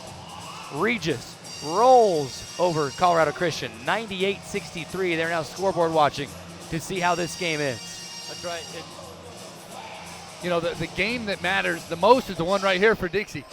If they win, they lock up the number 2 seed we host on Tuesday. If they don't win, then for them to maintain the 4th, Colorado Mines has to win, and they're doing that now. So that's the game we've got to keep an eye on, is that Colorado Mines game. So if they're able to win, Dixie can keep. So if Dixie State loses tonight, you need Colorado School of Mines to win their game to be safe and to host the game. Last score, Colorado Mesa 57-41 midway through the second half over Western Colorado. You know what, it's interesting. Seven of the teams are there, but there's 2 teams still fighting for that spot, Chadron State and Adams State. So keeping an eye on those 2 will be critical. Back in play we go. Teams to the starters, the traditional starters, I should say. Pass inside to Dupree. Westminster going to be called for a foul. It's Tavanainen. He will pick up the foul, and it will be his first. I was going to say the original starters, but Dixie State had the senior day starting squad tonight. So, it's interesting because the starters are the only ones that have scored, except for I think Chatwin had 2 points. But the guys that started the game have been the only ones to score tonight. Matt Conway, scoreless to this point, on the bench with foul trouble. Dixie State with possession, shot clock running down to 7, down to 6. Hagenkoff, deep 2, no. Conway will chase down the long rebound. Trailblazers reset. Can they find a better look this time around? Conway holding on the right wing. Bounces to Frampton. Holding on the right block. Giving to Matthews. Out of Hagenkoff. Shot clock expiring again. Down to 10. 9. Bounce to Quincy with 7. Spinning to the baseline. Off the window. No. Rebounded Tavanainen. And Westminster. That's good possession by Dixie. I mean, they got what they wanted. High percentage shot, just couldn't convert. Dixie State a steal on the other end. Frampton swipes it from War. Coast to coast. Hangs, misses. Conway rebound, he scores it. And with that bucket, Matt Conway is now number 3 on your Trailblazers single season scoring list. You love to see it. You got to get Matt Conway going. Passing Zach Robbins. Yeah, not many people are going to do that. 36-26. Dixie State a 10-point lead, 18-26 to go. Westminster to answer. Tavanainen. I mean, that's a floater, but that was from 15 feet out. He gets it to go. His 4th point of the ball game, and he's stepping up. He's not afraid to take that shot, and he can clearly knock it down. 36-28. Dixie State an 8-point lead, 18:05 to go. Hagenkoff to Conway for 3. No. Offensive rebound, Dupree. He'll score the putback. 2 gold jerseys there. They both stopped. Dupree says thank you very much and scores off the window. 5th rebound of the night for Julian Dupree. 38-28. 17:50 to go. Trailblazers lead it. Alec Monson, left wing, fouled by Quincy Matthews. That'll be Q's third. Exactly what Coach Judkins talked about at halftime. You know, they're beating him off the dribble. That time they didn't get by him, but they were able to draw the foul. So that perimeter defense is critical. They're doing a good job of going out to the shooters and contesting the shooters. Now they just have to guard that yard.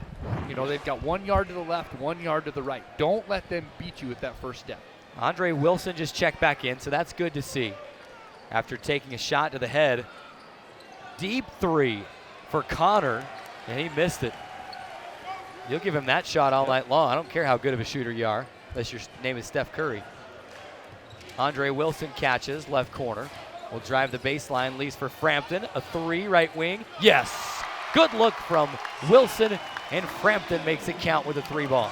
Oh, that's right within the offense. Wow. Wow, that's a huge block on Andre.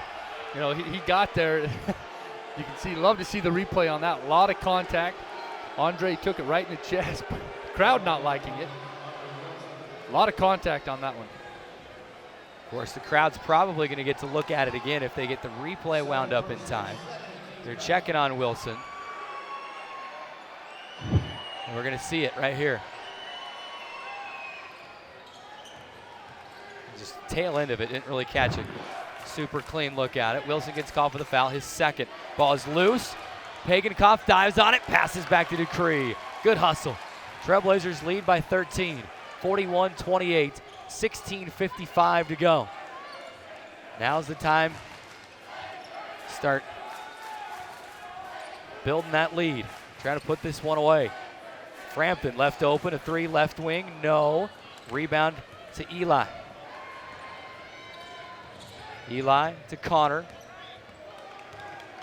Connor, top of the key for Tavanainen. Tavanainen to Eli. Eli to War, one-on-one with Conway. Backing in, floating with the right hand and scoring. You know, he's very versatile. You know, he's very good with his back to the basket. He's very good facing the basket. He's a tough guard, and Dixie's got to make some decisions on how they're going to guard him and what kind of adjustments they're going to make here in the second half. Conway driving inside, hanging, hitting with contact.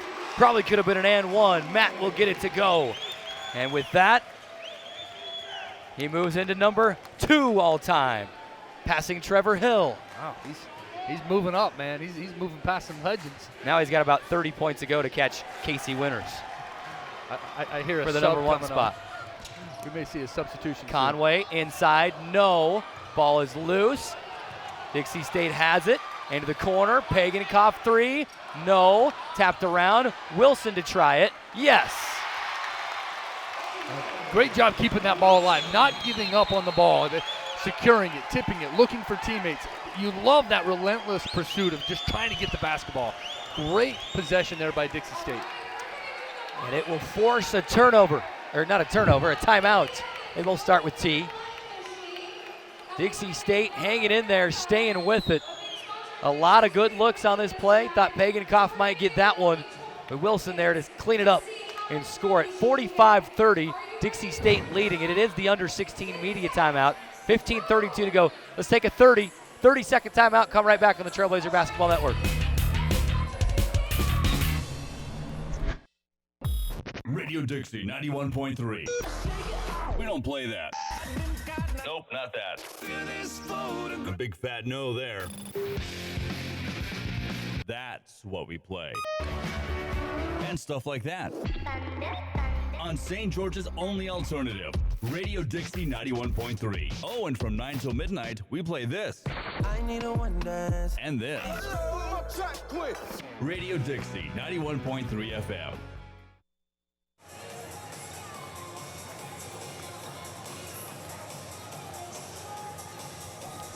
15:32 to go. Dixie State a 45-30 lead. The Trailblazers lead by 15. A good start to the second half. Now they got to keep it going. Yeah, this is the most important part of the ball game for Dixie. They got a 15-point lead. They've worked hard to build this lead. Now they just got to keep it going. You've got to keep taking that life from Westminster. Not let some of those shooters get going. They've got to keep sticking with the game plan and not let Westminster get hot. With 15 minutes to go, there's still plenty of time to go. You've got to just take it from them right now and not let them get it back. Dixie State forces another turnover. They've switched defenses a couple of times, and it's confusing Westminster. Price will bounce into Conway. Conway going to work. Off the window, missed it. Man, how did that one pop out? Rebound to Westminster. Here's Eli. Eli to War. War looking inside, nothing there. Now to the cutting Monson. Angle right side is Monson. Will bounce inside Tavanainen. Kicks it back out, Monson. He's a shooter, misses the three. A whistle and a foul going to go against Jonas Tavanainen. That's a good job of just going after the rebounds. You can see Tavanainen is trying to block off. He's trying to keep those guys out when they're crashing, and that time got whistled for. You can see Dixie just crashing right there. You've got to keep crashing. You push off there on Matt Conway. Great call, and that takes us to the timeout. 14:54 to go. Dixie State 45, Westminster 30. 60-second timeout and back on the Trailblazer Basketball Network.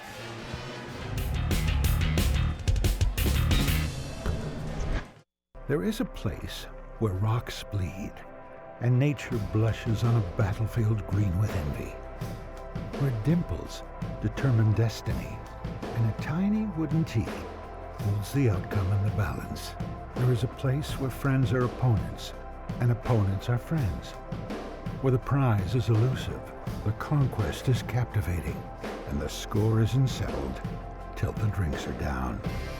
There is a place. Okay, we are inviting you to join us for Talking Point Live.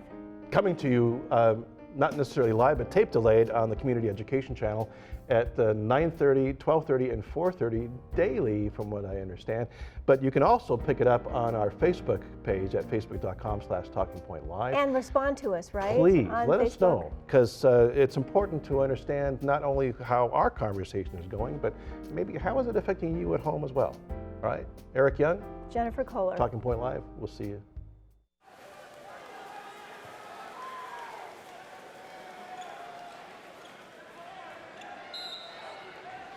$14:54 to go. Dixie State a 45-30 lead.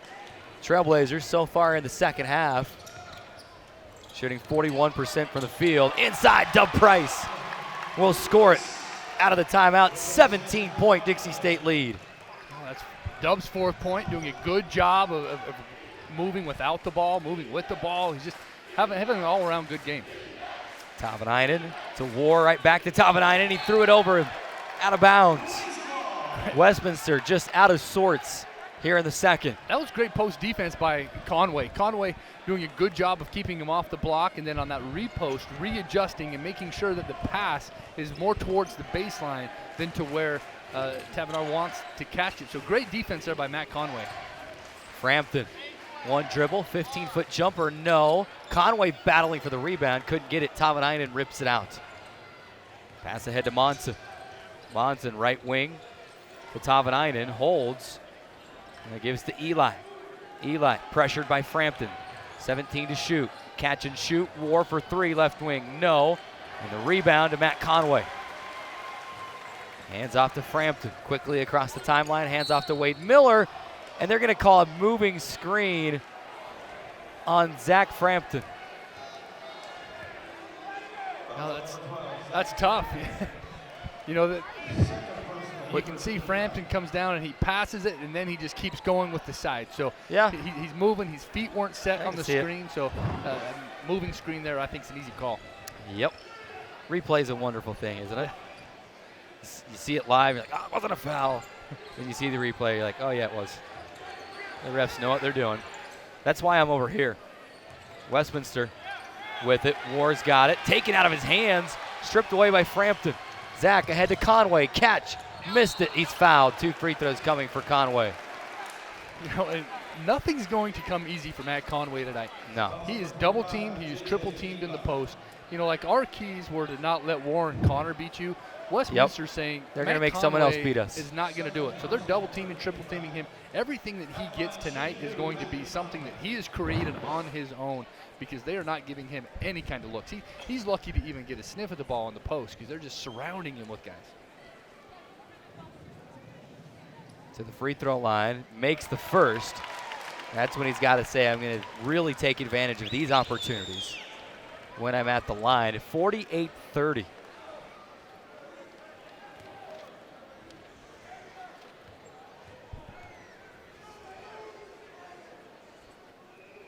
Conway bends the knees, makes both free throws.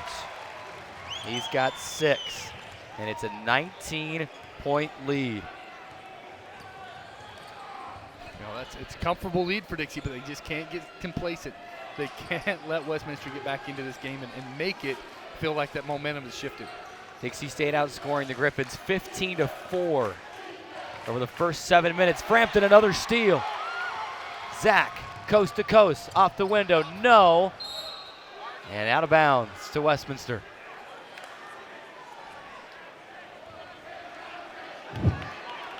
And this is where you can see Westminster's going to do it. Yeah, I didn't see much there, did it? Kind of inconsistent there.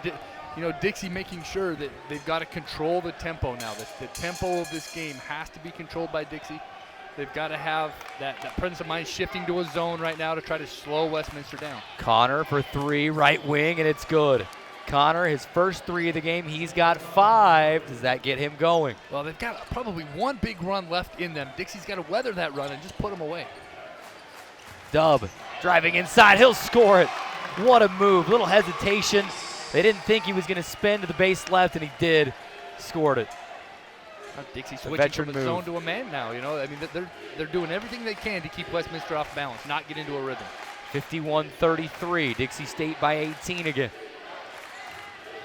Backing in on Price's top and stripped out of his hands by Frampton. Ball is loose. Wade Miller dives on it, and a jump ball will be called. That'll take us to the under 12 media. I actually haven't seen the 2 thumbs go into the air yet. Well, it's a loose ball. You can see guys scrambling for it, but you love Wade Miller sliding in there and trying to get the ball away from him. Coach Judkins telling his guys, call a timeout. Get a timeout while we have possession. 11:59 to go. It will be a jump ball. Westminster will maintain the possession.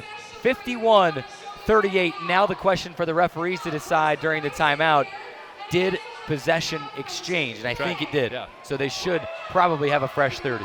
We're going to take a 30-second timeout. Dixie State leads 51-33. 30-second timeout and back on the Trailblazer Basketball Network.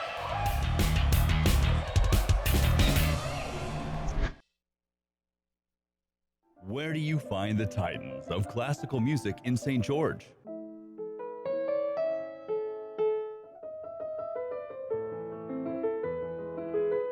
Classical music on Radio St. George, 100.3 FM. Where do you find the legends of jazz? There is a place where young and old make connections. Evening on Radio St. George, like grown-ups. 100.3 FM. And grown-ups feel like kids. There is a place where beauty arises in contrast. Where 11:59 to go. is Dixie State a universal, 51-33 lead. Mike, second nature. Westminster just. There is a place where we've fans seen find the a future. lead go Families up for find Dixie each other. and the field goal Feelings percentage of find their Westminster home. going up. They're only shooting 36% There right now. is So a great halftime adjustment. When Coach Judkins talks about what they're doing at halftime, that they're getting beat off the dribble, doing a good job of keeping them off balance a little bit and making sure that nothing is easy. They're going to say inbound pass to Connor, deep 3, no. Julian Decree the rebound. I think that shot choice was largely influenced by them not resetting the shot clock. Yeah. They said that there was no possession by Wade Miller, that it was tied up before he had complete possession.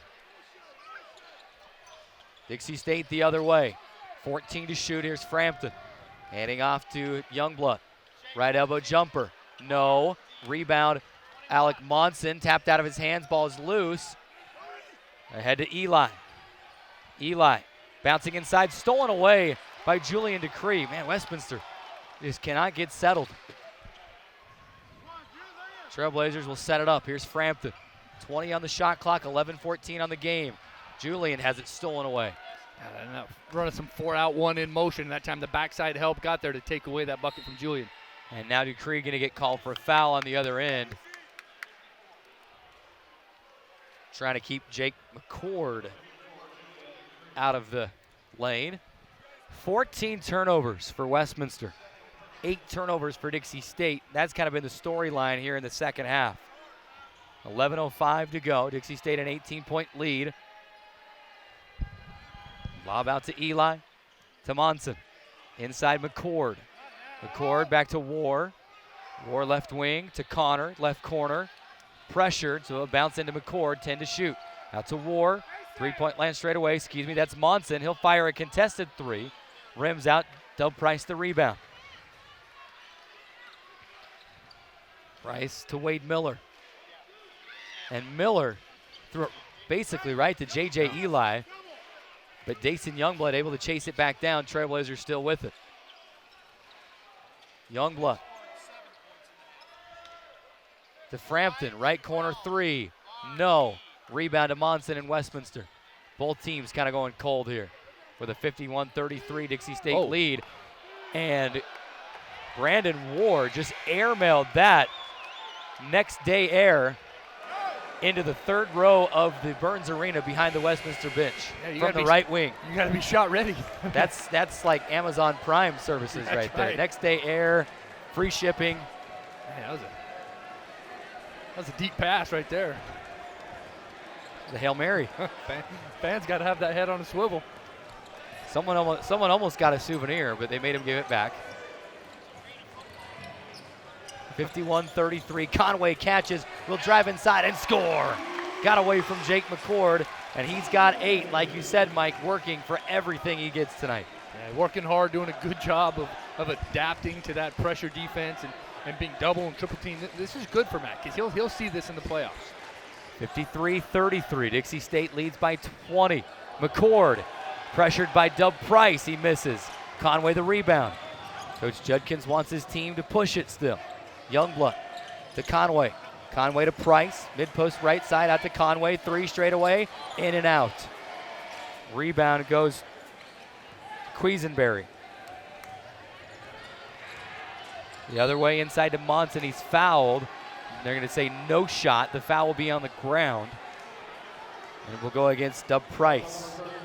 You know, Carrick, the big difference in this game is the points in the paint, what Dixie's able to do. You see this play right here. Dixie's doing a good job of closing those driving lanes and contesting all those shots at the rim. And it's leading to a 32-14 advantage in points in the paint. So Dixie doing a good job of getting it right in the heart of the paint and getting high percentage shots.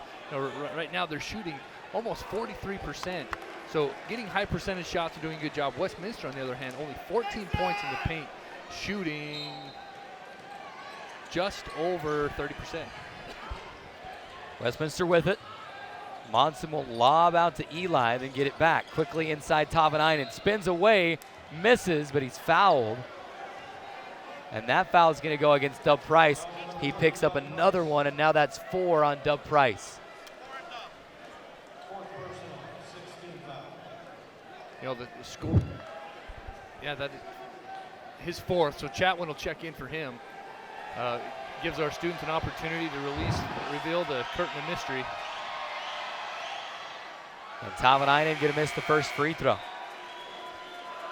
And I have a pin that just disappeared. I got another one here. But is it red? Yeah, I mean, fell into the black hole that is all of my equipment down below. Tavanainen missed the first free throw. Second one on the way. He missed both. Bad news was his Dub's 4th. Good news, he missed both free throws. Trailblazers the other way, 53-33. Here's Conway. Conway inside to Dason Youngblood, and he missed the bunny. Yeah, that's not going to miss that shot very often. Westminster the other way. Monson, left wing, into Tavanainen. Chatwin is in the game. He checked in for Dub Price after Price picked up his 4th. Monson will drive inside, hanging, can't hit. Matt Conway the rebound. Matt Conway slowly but surely moving up that rebounds chart. Pagankoff inside, lays it up and in. Faked left, crossed his defender over to the right, and he lays it up and in. Now Eli gonna run over Cameron Chatwin the other way. Dixie State's got it back, and Chatwin is feeling it. Yeah, you'd love to see that move again by Pagankoff. He's loving it. He's tugging on his jersey. The guys are giving him 5. But he's got to get back on defense. You know, he comes back, and Chatwin luckily bails him out because Pagankoff was so excited about the move he made on offense. Great move, but he didn't get back on defense. Luckily, Chatwin was there to save him. Conway for 3 straight away. No. Quincy Matthews can't get the offensive rebound. Westminster's got it. 8:14 to play. Back in the truck, be ready to cue up that replay of Jack Pagankoff and his crossover layup. We can play that one going to break. Next dead ball is the media. Matt Conway, a steal, alone in transition, will lay it up and in. The steal and the score for Matt Conway. He's in double figures. Next thing you know, Matt Conway, he's in double-double land. That's right. And it's hard work coming from him because they are doing everything they can to shut him down. 7:39 to go. Dixie State leading it. Monson will knock in a deep three. That'll cut the lead to 21. Dixie's got a media coming up. I would imagine that Coach Judkins and his staff's going to start talking about, personnel. If they win this game, it's a quick turnaround on Tuesday. Not a lot of time to rest, so you got to start thinking about saving some guys' legs. Chatwin inside. First attempt is blocked. Second attempt, foul on the ground against Quisenberry. That'll bring us to the under 8 media timeout. Let's toss it over to Kylie Young for a report from the sideline. Guys, I'm standing behind the Dixie State bench, and by this score, or behind them, you wouldn't realize that it's a 21-point lead for Dixie State. The energy is just insane. You think it was a 1-point game here, but they're staying in it. Coaches are wanting to keep the team to keep being aggressive. They don't want them to be lazy in the post, keep up on defense. They know that Westminster can post up hard, so they just want to keep being aggressive, even though they have a 21-point lead here. Thank you, Kylie. Appreciate it. Dixie State, a 57-36 lead, 7:10 to go. Let's take a 30-second timeout and come right back on the Trailblazer Basketball Network.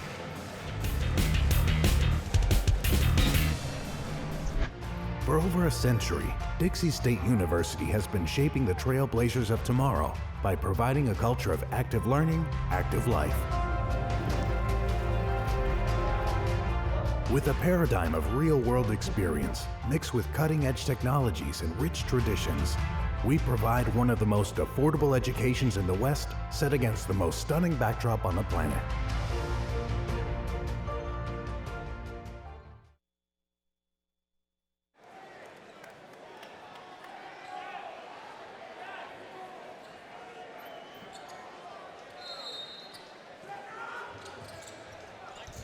Welcome back inside the Burns Arena. Dixie State with it and a turnover. Jack Pagankoff tried to throw it off the back of a Westminster player, and then he didn't get the ball back. Yeah, you're going to do that, you got to make sure you can get it back. 57-36, Dixie State a 21-point lead inside Tavanainen, and he'll score it. Tavanainen with 6, and it's a 19-point Dixie State lead.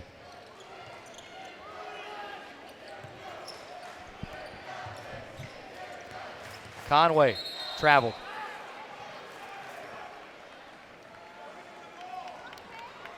Wow, 57-38.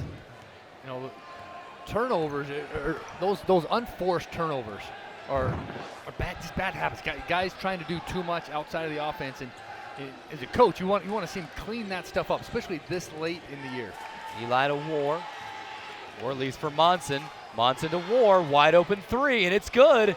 This game is not over, not even close. Here's that run we're talking about. They've got that at least one big run left in them, and Dixie cannot take that lightly. Defensively, they've got to be very sound and very disciplined.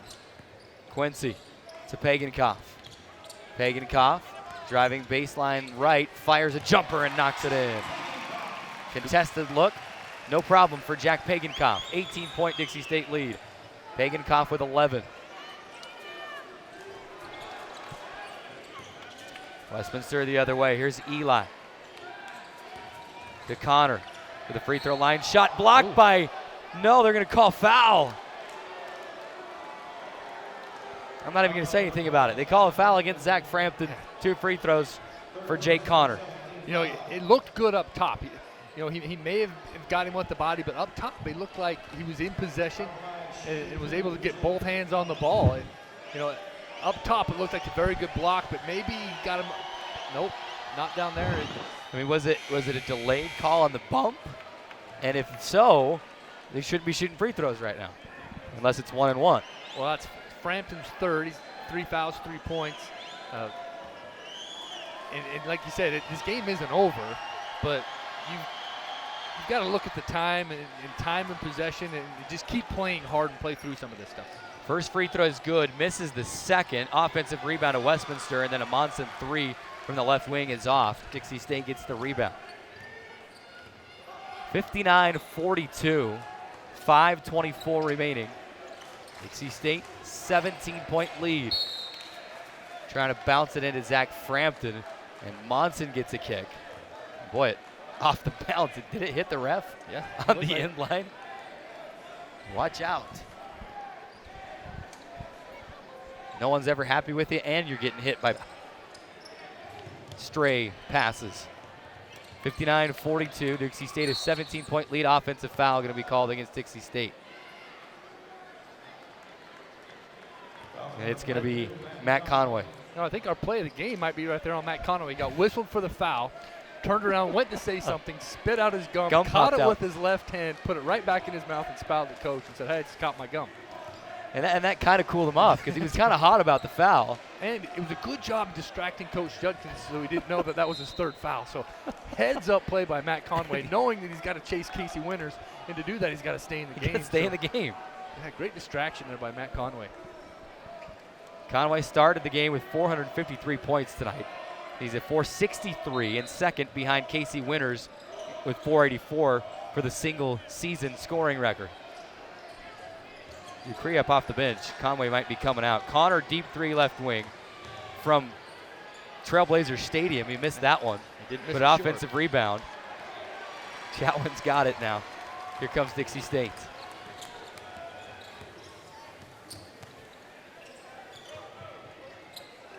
For those of you wondering, Trailblazer Stadium is the facility just to the south of us here in the Burns, the football and soccer stadium. 59-42, Dixie State a 17-point lead. Chatwin working on Tavanainen, stripped out of his hands. Frampton will chase it down. 3 seconds to shoot. Deep three from Frampton. No. Conway battling for the rebound. Can't get it, but Chatwin's got it. Trailblazers reset with 4:15 to go. You know, and Frampton, he didn't really need to make that shot. That would be good, but it had to hit the rim. And from where he shot it, for that to hit the rim, that was a great look by Frampton. Whistle and a foul. Gonna go against Alec Monson. Yep. His third. He got away with a hit on Wade Miller. I don't think he did intentionally, but kind of reached in, tried to swipe at the ball, hit him right in the gut. Coach Judkins kind of chased the official down the sideline and said, "Can you let him hit my guys like that?" And then eventually he gets whistled for the foul. Inbound pass to Chatwin. Off the window and in for Cameron Chatwin. 19-point lead, 61-42. Chatwin with 4. Played some big minutes here tonight.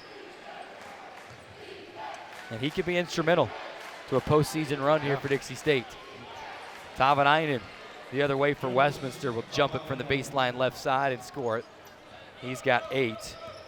61-44, Dixie State the lead. We are under 4. Media timeout next whistle. Dupree inside, no. Got the crowd on their feet. Yeah, a little spin cycle from Julian Dupree. The foul will go against Tavanainen. 3:28 to play. Yeah, you probably could have made that layup if you just would have gone up on the left side. Right. 61-44, Dixie State a 17-point lead. It's senior night, though. We'll give it to them. 3:28 to go. 60-second timeout and back on the Trailblazer Basketball Network. Hey, I ordered a large veggie with garlic herb crust. Veggie? I thought you were more of a meat eater's man. Oh, I am, but now I can do both. Look, flavor patch. How does that work? What happens when that's gone? I've got Howie bread strapped to my legs. Flavor fanatics love us because we make our dough fresh daily and have meal deals for any budget. Hungry? Howie's! Flavor fanatics welcome.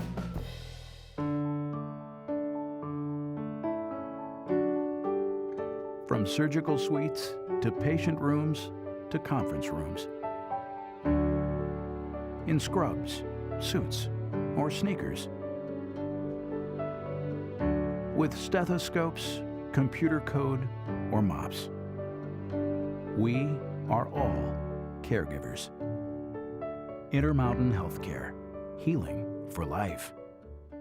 Quarterfinal game being played this coming Tuesday night, March 5th at 7 p.m. in the Burns Arena.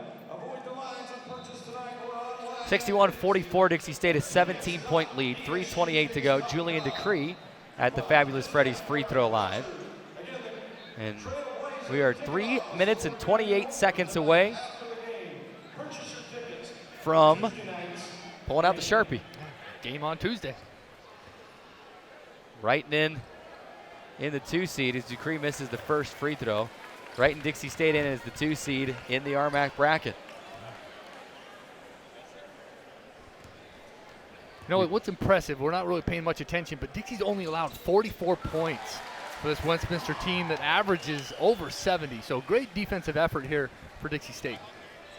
62-44, 3:20 to go. War for 3, right wing, no. Rebound to Wade Miller. Of course, some nights the ball just won't go in the bottom of the bucket. Dixie State with possession, 62-44. Chatwin with it. Top of the key to Quincy. To Wade Miller. Wade to Dason Youngblood. Almost called him Daler. Won't dare do that. He's living his own dream here. Chatwin, left side jumper, no. Offensive rebound, Decree, 1 bounce, and he'll score it off the window. Took 1 quick look to see if there was anybody beyond the arc. Didn't see anything he liked and said, oh, I'm going to go score it. Dixie State up by 20. 2:35 to go. Devishray for 3, right wing, and he'll knock it in. His 9th 3-point make of the season. Dixie State lead trimmed to 64-47, 2:25 to go. Youngblood hands off to Quincy Matthews, top of the key, Wade Miller. Got a Chatwin. Youngblood, hand off to Quincy. Quincy to Youngblood. Thought about a 3, instead drives inside, hangs, can't hit up the window. Ball is loose, and it's Wall Jasper with the rebound for Westminster. Ahead to Monson. Monson swinging it to War. He'll shoot a 3, right wing, in and out. It's been that kind of a night for Brandon War. Yeah, 1 for 7 downtown. That's not a typical night for him. Dixie State going to take a substitution timeout.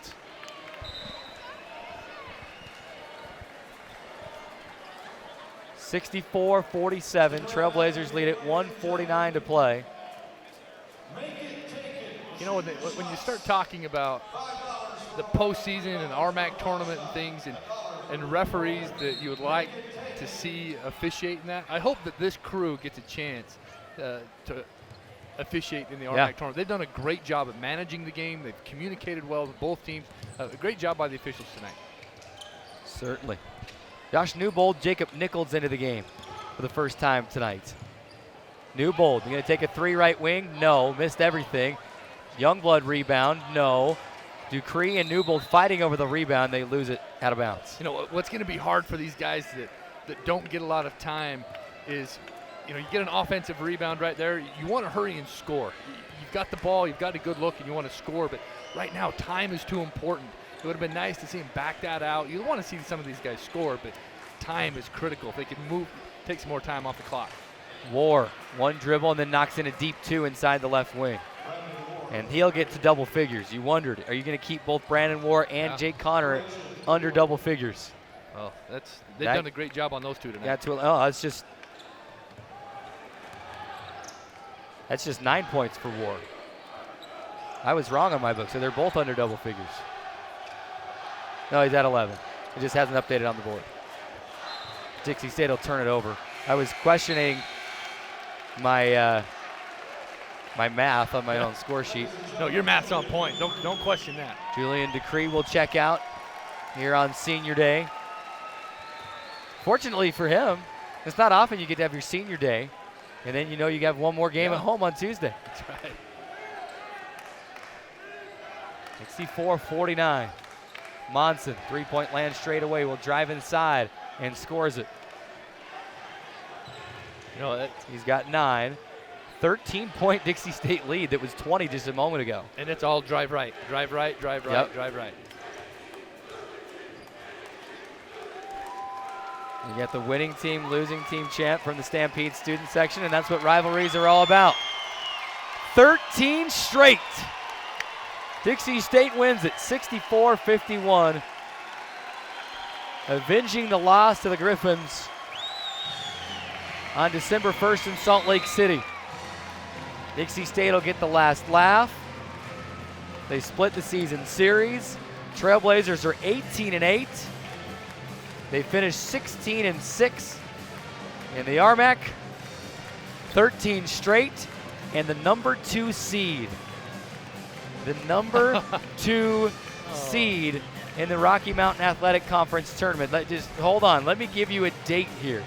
If I would have told you on January 12th, after a 64-61 loss to Chadron State, Trailblazers were 5-8 overall. If I would have told you that they'd finish 18-8, 16-6 in the number 2 seed, what would you have told me? You probably would have believed me because you know Coach Judkins and how incredible he is down the stretch. Well, you know that they always make a late push, but I mean that run was special. And let's toss it over to Kylie Young with Coach Judkins. Regular season's over now. We can talk about this streak, 13 games in a row to finish.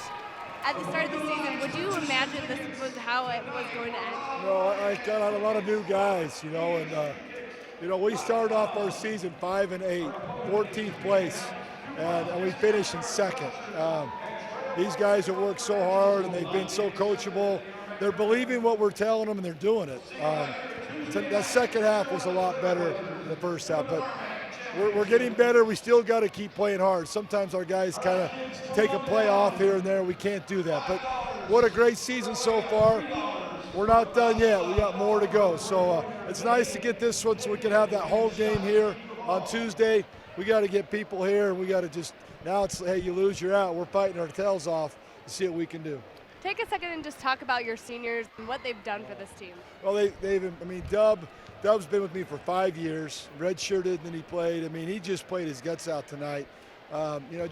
Just love that kid to death, how hard he plays. Julian, to see him turn his season around with that knee injury, and then we started him, and he starts to take it. He's been playing great. Bubba's been hard. He had a lot of open looks tonight he missed. And then Quincy, I thought Quincy played really good. The last 3 or 4 games, Quincy has really, really played well. And then, obviously, we don't have Austin.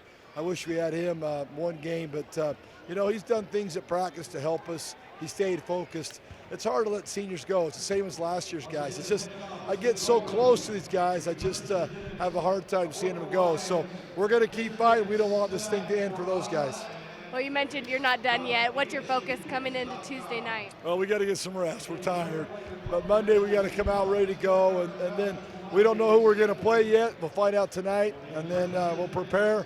I thought we prepared really good for this game tonight. Did some good things. We'll do that again. But we got to get our rest. That's why that home game is so important. We're home. We're not traveling on Tuesday. But we got to play well. We got to play well. So whoever it is, that 7th seed, it's always going to be a good team. That's why they're in the tournament. All right, congrats, Coach, and good luck Tuesday. Thank you. Appreciate you guys. Thanks. Thank you, Kylie, and head coach John Judkins. We don't even need to interview him now. That was all. She asked great questions, and we're good to go. But, no, we'll talk to him in the Camping World post-game report. Dixie State 64-51 winners over Westminster. A lot of good things to talk about this one, Mike. You get the win over the in-state rival. You get the win to clinch the number 2 seed. And now we can finish our thought about, what would we have said back on, mid-January if you go out and you're 5-8 after that loss to Chadron State, and Coach touched on it there, 14th place. You rip off 13 straight to end the regular season, and you're the 2 seed, and then you got everyone in the RMAC saying, okay, now we know why Dixie State was voted, 3rd in the RMAC preseason poll. A lot of respect coming in. Sometimes in a new conference, you don't get that respect in the preseason polls, but they did, and for a reason. And now the Trailblazers are 18-8, 16-6 in the RMAC. Man, what a finish to this season. Just your final thoughts on this game before we toss the break and come back and break it down. It's a great way to go into postseason. Not a lot of teams have this momentum going into postseason, and it's going to be as valuable as anything is momentum going into the playoffs. Trailblazers win it 64-51. Let's take the 3-minute timeout, then come right back with a Camping World post-game report.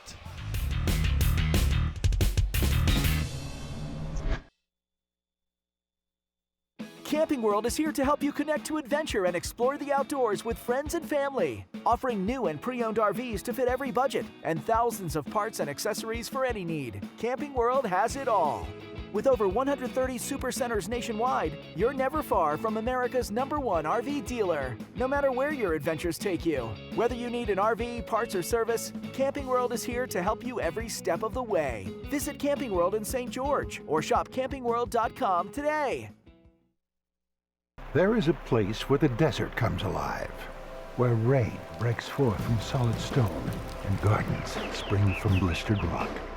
There is a place with enough color to make a rainbow jealous, where boulders are bigger than buildings and cliffs are higher than clouds. There is a place that will straighten your step, tighten your grip, widen your eyes, and open your jaw. There is a place.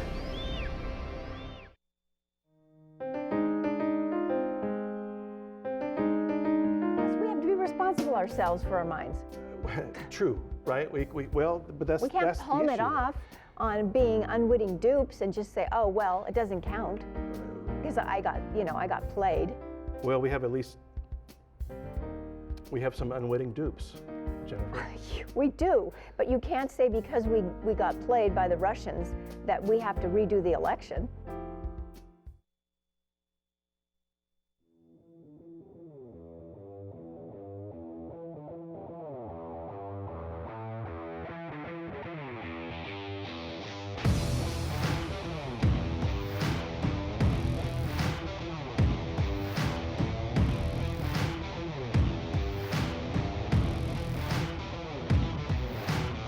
I'm Jimmy. This is my definition of fresh since 1983.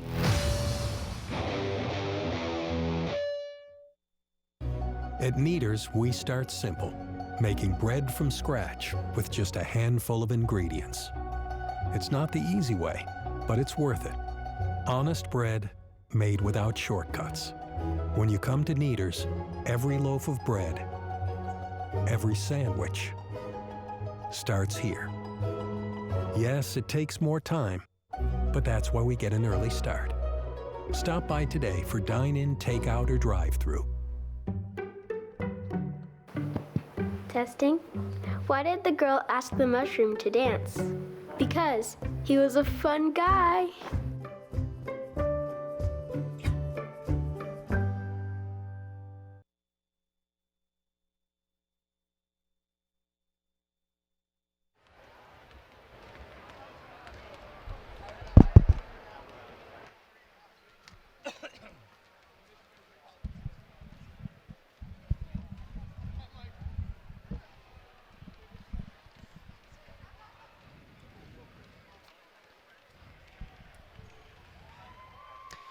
Welcome back inside the Burns Arena. Dixie State winning it 64-51, clinching the 2 seed in the RMAC tournament. And this is exciting. As Carrick Sagman and Mike Olson with you inside the Camping World postgame report. This is exciting because it's something that we can't say has ever happened in our time as a D2 member to host at least one conference tournament game. You know, it's kind of a fun spin. That's one thing that we've said that we like that the RMAC does. It's not just on a rotating cycle. You know, it really makes the regular season important. Not only do you get into the tournament, but the top 4 get to host. And Dixie State with the 2 seed, if they were to win on Tuesday and Colorado School of Mines as the 1 seed were to lose, you just never know what's going to happen. Trailblazers could end up hosting the whole tournament, and that's something that's certainly never happened before. Just an exciting time. And I don't know if I can eat. I mean, last year the 17-game win streak was fantastic. But that roster was loaded. Not saying that this year isn't. Yeah. But with the start this team had, I don't know if there's ever been a bigger buzz around this team than what you're feeling right now. The feel right now is just something a little different than what we felt over the last few years. 13 in a row. You're going in at number 2. You're going to host a tournament game. and knowing, I mean, you're number 8, you're right on the bubble. You know, at this point, certainly to really take care of it, you want to win the RMAC tournament and get in the NCAA tournament. But this team has just come so far, and we're all looking forward to Tuesday. Don't quite know who we're going to play yet. We know we're going to be here in the Burns Arena. 7 o'clock tip-off. And what a great place to be. You know, I mean, what a fantastic crowd tonight. Those of you driving home tonight in your cars, I mean, do everything you can to get back Tuesday, because our crowd was amazing tonight. And they did a great job of backing this team up and being here to support them, because Burns Arena is a tough place to play. And Dixie feeds off of that energy. And a phenomenal win for Dixie tonight. When we look at that number 2 seed, you can see and kind of feel the emotion in Coach Judkin's voice, and for our TV viewers could see in his face that saying that it's final, that they are the 2 seed and wrapped up that number 2 spot, first year in the conference. There's a lot of questions coming into this conference. You don't know what the travel's like. You're in cities that you haven't been to, so you don't know what the hotels are going to be like. You don't know what restaurants are going to be like, or what's the travel going to be like. So it's very hard that first year in the conference, and for Dixie to manage that and learn from some things and to come out number 2, wow, you talk about momentum. It's huge.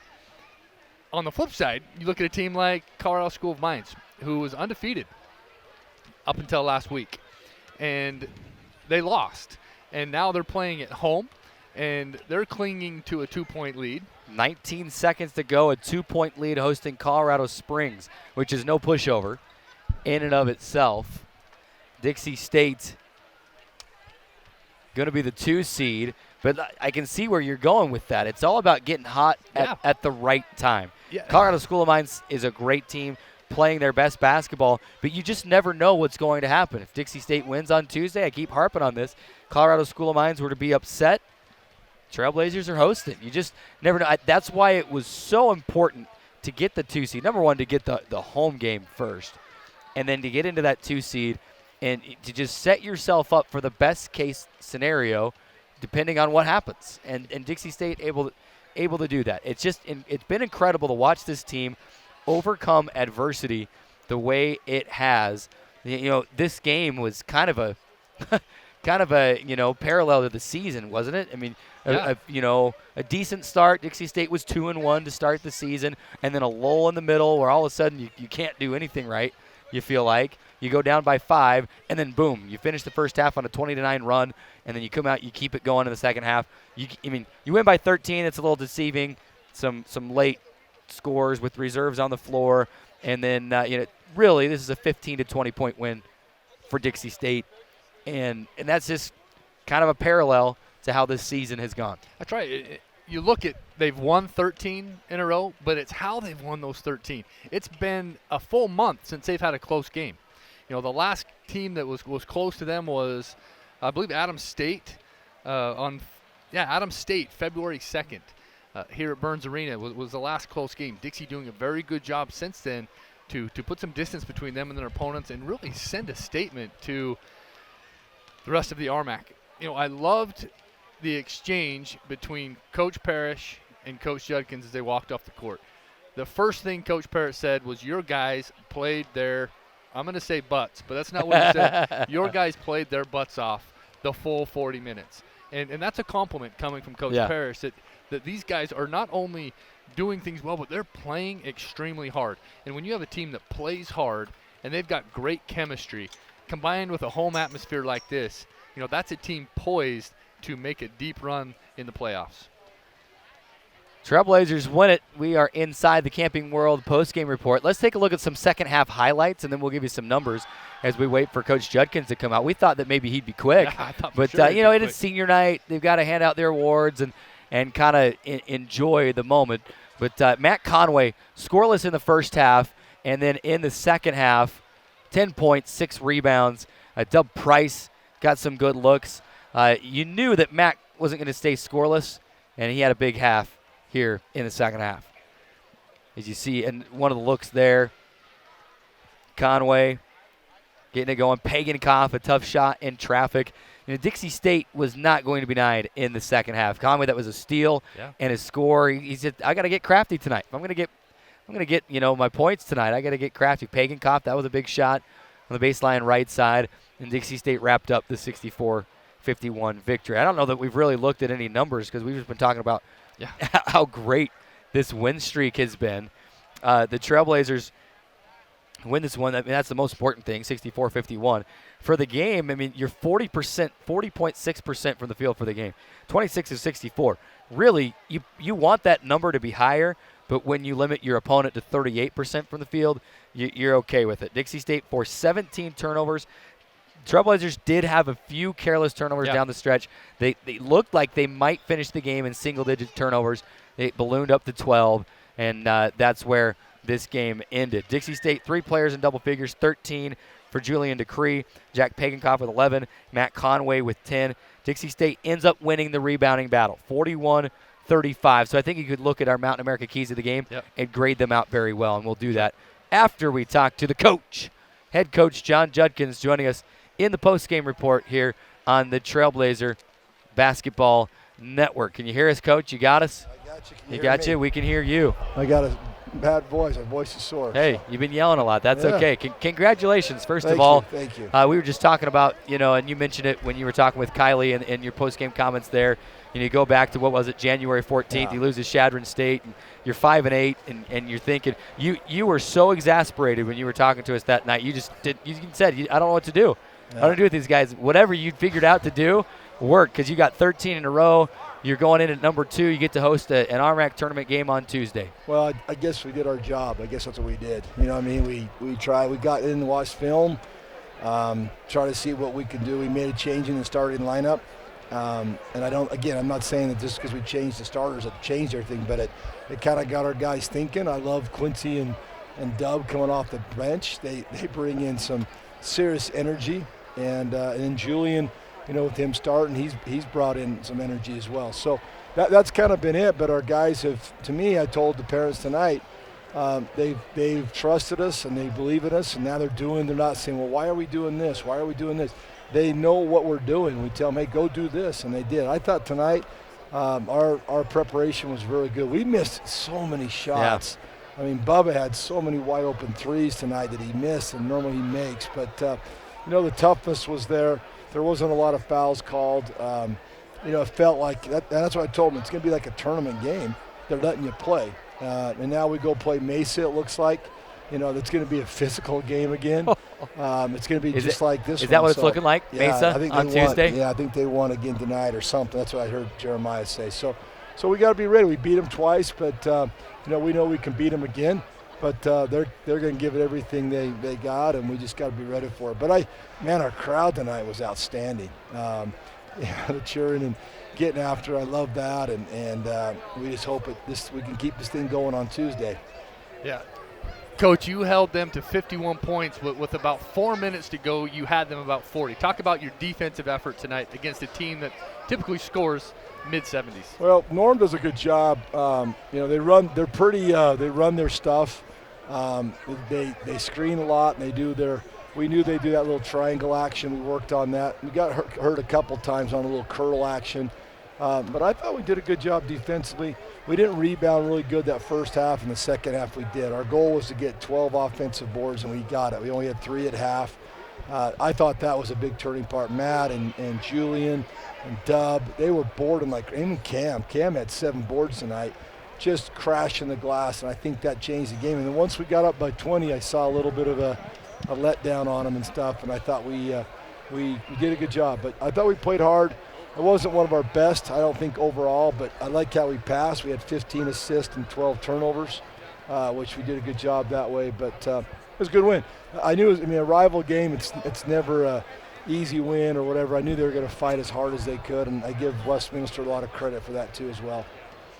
Matt Conway was scoreless in the first half and came out and battled and did what he needed to do in the second half. Good to see, one of your team leaders do that. He did good. The only thing I thought with Matt was, they recruited him really hard. They were on him. In fact, I think he was going to go there, and he changed his mind. And I think Matt wanted to have a really good game, but he was forcing threes. He wasn't going inside, and that's where Matt is really good. I don't mind the threes. I don't. but you got to go inside first, and then they have to stop that, and then you sneak outside. And I thought he went a little bit too much outside first, and then he started going inside and got going. And again, he didn't play as much minutes because the seniors early started those other guys. Then he got in foul trouble the first half with 2 fouls. But we need Matt. Matt's one of our best scorers, but he's got to realize he's better in the paint. And we did score 38 points in the paint tonight, and I thought we could have even done better than that. But he not one of his better outings, but I know Matt is going to get, but he wanted to win so bad against those guys. I think sometimes you overtry a little bit, and that's I thought he did. But he's been our guy to go to all year, and we got to keep him going. Let's talk defensively. You forced 17 turnovers, and there was a stretch where it seemed like every time they went down the court, you were forcing a turnover, whether it was Zach Frampton or whether it was Julian poking the ball loose, guys diving on the floor. One of our keys of the game going in was to limit Brandon Warr and Jake Connor. You keep Warr to 11, Jake Connor only scores 5, and you almost had both of them in single figures. They did pretty good there. Just overall, we felt like a pretty good defensive effort from your team tonight. It was, and I think Warr got a couple of threes late in the game. Yeah, and those were late. That he hit. But the thing I liked about that one, too, is we really focused on offensive rebounding on him. He can't get an offensive board, and he got 0. There you go. And so that was our game plan. He better not get an offensive board, and I thought he did a really good job on that, which was nice to see. Coach, you got anything else, Mike? I know the coach it's has another Tuesday. game to prepare for. It's almost Tuesday. It's almost Tuesday. We better let you go, man. You got work to do. I got a lot of work to do. But like I told, now we're like I told him there. Now only thing we're guaranteed is one more game. Yeah. So let's get after it and play hard, and you got to lay it on the floor. I thought tonight we did it at times, but not the whole 40 minutes.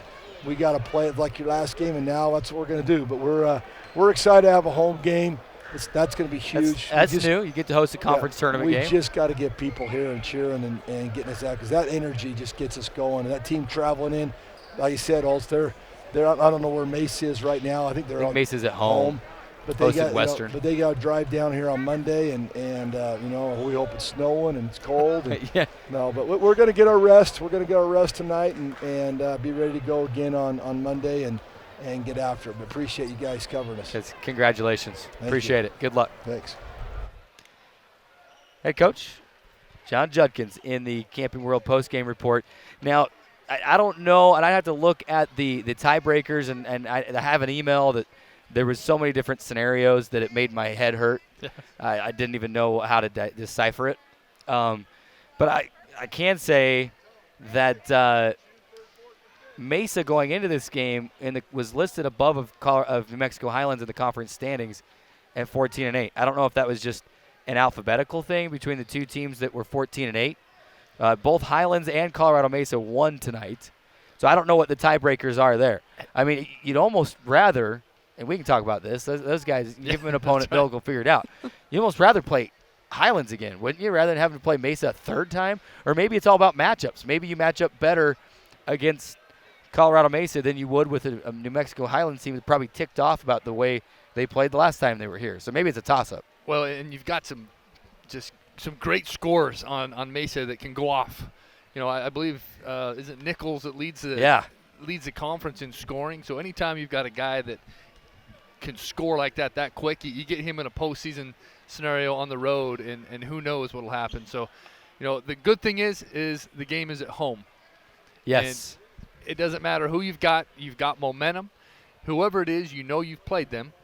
And so you've got some stuff to draw on. The Mesa game is recent enough for both teams that, things are still pretty fresh. The good thing is Dixie didn't show much tonight. They played a lot of motion and not a lot of sets. So even if Mesa gets the film, there's not a lot of tonight's stuff. game was a little bit different with Conway getting in foul trouble, with him being pushed out. He's double, triple team. Maybe they'll try to do that, but then the thing that I thought Dixie State did well tonight was, if Conway is double, triple teamed, then there's someone that's going to be open. And like Coach Judkins said, Wade Miller had so many good looks that will fall for him going forward. That's why I don't want to say that it's good to have a night where you're off, but, maybe get that one out of your system. And he'll probably come in here and put in a little work over the weekend on some shooting, even though they may not be practicing until Monday. But he'll get in here, put in some work, and he'll be hitting those shots come Tuesday. The guys did what they needed to do when Matt Conway was, limited. And even Coach Judkins even said, Matt kind of limited himself, and he made great points. You can't just shoot the three with 23 seconds on the shot clock when, like you said, he knows he's a good three-point shooter, but score a couple inside, and then it will really open up the three-point shot. And then, maybe you're not feeling like you're trying to rush it because you're trying to make your first shot, or you're already in a rhythm, and that helps you make – anytime you see Matt Conway hit three-pointers, it's because he's already scored 6 or 7 or 8 or 9 or 10 points in the paint. I thought the game plan was great. Yesterday I came down to practice for a little bit, and they were playing this 3-on-3 game where it was all on the key. And there was 2 guys at the top and 1 guy in the middle, and they were coming off screens, and they were playing this 3-on-3 game. And the guys were so competitive and getting after it. And you came out, and the very first play that Westminster ran was that triangle, and Dixie defended it very well. So the preparation was great. I felt coming in, the guys handled the pressure very well. Coming into it with a lot of people saying, hey, if you win, you got to host. There's a lot of pressure, and they know what's at stake. And I thought they handled that very well. Great team effort. I love the way we're sending off these seniors. I think we're making a great tradition here at Dixie that we're sending off our seniors in such a great way. It's tough on senior night when you're below 500 and you've really struggled through the year. And that's a tough night. But for Dixie, it's been a great run and a great way to send the seniors off. Great to see Quincy play the way that he did. Just phenomenal game tonight for Dixie State. One more positive about this. We get to call another game together. Yes. We got Tuesday. We got Tuesday. It's great to get back on the headset tonight, and we got one more game to go, and who knows, maybe more depending on what happens. So, everybody, I've heard, we'll announce it once we know for sure. I've heard 7 o'clock is probably the tip time here. The RMAC will be putting some stuff out tonight. They already have the women's bracket up, so as these men's games finish up, the men's bracket will be put up. But Mike already said this once. Coach already said this once. You got to be here on Tuesday. Yeah. We appreciate everything that you did in helping Dixie State win this game tonight, but you got to be here on Tuesday. If I'm not mistaken, this is the first time Dixie State has ever hosted a conference tournament game. So come out, be loud, be the sixth man that Dixie State will need, and hope for the best. Win that game. And keep playing. It's tournament time now. Like Coach said, I mean, you're in that dangerous 8 spot. You're a bubble team right now to compare it to D1 and how it works in the big tournament. But you got to win. Dixie State is going in with the mentality that we've got 3 more games to win to get into the NCAA tournament. And it's a rival, right? I mean, Mesa coming into the RMAC instantly. They were our rival, and we knew Westminster would be right there, but Mesa, football, and, it's always been a rival. Dixie softball, baseball. Exactly. This we play them in softball and baseball this weekend. That's right. It's a rivalry game, and what a great atmosphere to have them first round of the playoffs. Lifetime, Dixie's 6-4 against the Mavericks. This year, scored 86 points the first time. 80 points the second time. It's always scary to have to play a team 3 times. It is. So that just you get the butterflies thinking about that. You think about last year Dixie State only played Azusa Pacific once in the regular season last year, and then so it was just the one time. And then their opening round of the NCAA tournament was Azusa Pacific, and it's just hard to have those repeated matchups, but. Maybe when it's a conference tournament game, it's a little bit different feel than when it's I know everyone around here was kind of like, oh, we got to play Azusa in that regional game. Like, why can't we play a GNAC team, or why can't we play a CCAA team? Someone that we haven't had to play that doesn't necessarily know all of our stuff, backwards and forwards. But they know at this time. Adams and Shadron were battling it out. And did Shadron lose? Adams won, Shadron lost. So Adams will go in as the 8. Highlands and Mesa won today. I just don't know the tiebreaker in that 6 and 7 spot to know who will be coming here officially. We will let you know officially when we know. Stay tuned to DixieStateAthletics.com. Stay tuned to @DixieAthletics on Twitter. That's where the announcement will be made for sure. But you pointed over here. We still got to do a couple things before we wrap this. And Ken's back in the radio studio. He's like, "Would you guys stop talking?" And then Lauren and James, they're back there in the truck. They're like, "Goodness gracious, we want to go home." But it's exciting. We got to do a couple more things here tonight. Campus Dining Player of the Game.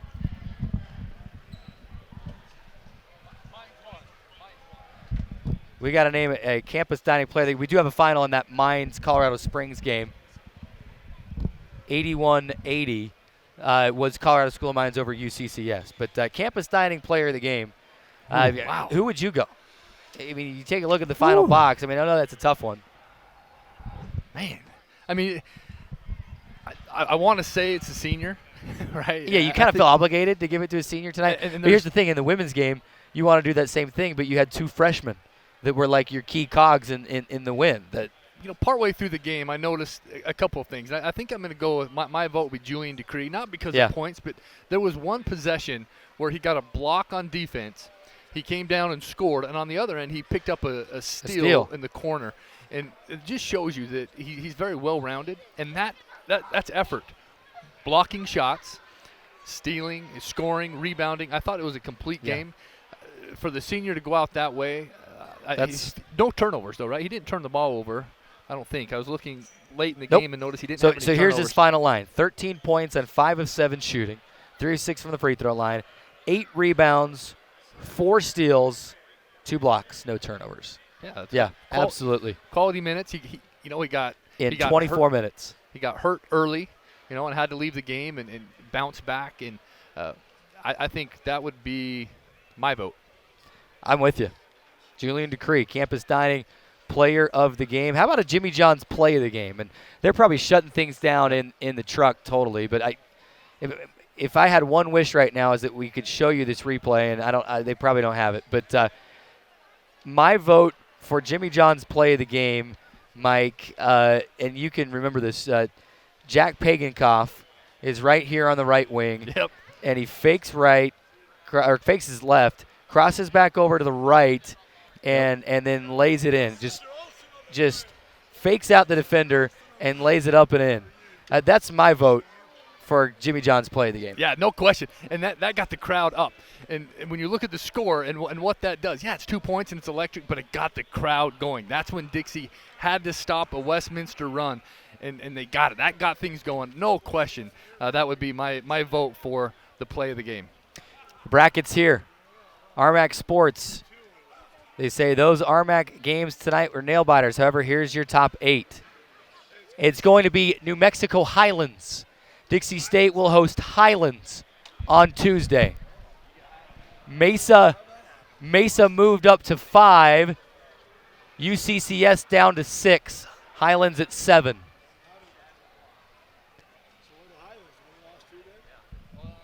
No, Highlands won. Highlands beat Pueblo. So there it is. So we're having the discussion. Coach Judkins finding out right as we are. Rocky Mountain Athletic Conference men's bracket is up.